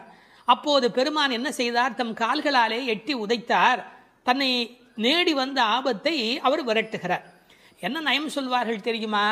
பெருமாளுடைய திருவடி நம்முடைய கஷ்டத்தை போக்குகிறது என்பதையும் தாண்டி பெருமாளின் துன்பத்தையே போக்கக்கூடியது. இப்படிலாம் அர்த்தம் சொல்லலாமா என்று கேட்பார்கள். உயர்வர உயர்நலம் உடையவன் எவனவன், மயர்வர மதிநலம் அருளினன் எவன் அவன். இந்த பாசுரத்திலே துயரரு சுடரடி என்று ஒரு வாசகம் வரும். அந்த துயரரு சுடரடி என்பதற்கு வியாக்கியானம் செய்த பெருமக்கள் நம்முடைய துயர் என்று கூட அர்த்தம் செய்ய வேண்டிய அவசியமில்லை. பக்தனுக்கு அனுகிரகம் பண்ணுவதற்கு திருவடி இருந்தும் பக்தன் தன்னிடத்தில் வந்து அதை பெறாத போது பகவான் துயரமுறுகிறான். தாய் தன்னுடைய முலைப்பாலை தரையிலே பீச்சுமா போல அருளை அவன் பக்தர்களுக்கு வழங்குகிறான் என்று எழுதினார்கள். எனவே பெருமானுடைய திருவடி பெருமானுடைய துன்பங்களையே நீக்கியது என்றும் பொருள் கொள்ளலாம். மனிதர்களுக்கு ஒவ்வாதது ரெண்டு காரம், ஒன்று அகங்காரம், மமகாரம். அப்படி தோன்றிய அசுரர்களை அவன் அழித்திருக்கிறான். வெள்ளத்தரவில் துயிலமர்ந்த வித்து, இந்த உலகத்துக்கெல்லாம் மூலமான வித்து. நல்ல தண்ணீர் நனைத்துதான் விதையை நடுவார்கள். இவன் வெள்ளத்து அரவில் பார்க்கடலிலே பாம்பிலே படுத்திருக்கிறான். வெள்ளை வெள்ளத்தின் மேலொரு பாம்பின் மிசை கள்ள நித்திரை கொள்ளும் பரமன் என்பார்கள். நீர் குளிர்ச்சி, பாம்பு குளிர்ச்சி, அந்த குளிர்ச்சிக்கு மேல் குளிர்ச்சியாக கண்ணபெருமானுடைய தோற்றம் குளிர்ச்சி. முதல் தனி வித்தேயோ என்று நம்மாழ்வார் பாடுவார். ஆலமர் வித்தின் அரும் குரலன் என்று கம்பர் பாடுவார். விச்சி இன்றி விளைவது இல்லை என்று பகலாதனுடைய சரித்திரத்தை பாட வந்த இடத்திலே கவி சக்கரவர்த்தி கம்பன் பாடுகிறார். இந்த உலகத்துக்கெல்லாம் ஒரு மூல விதை உண்டு, அந்த விதை இறைவன் என்பதை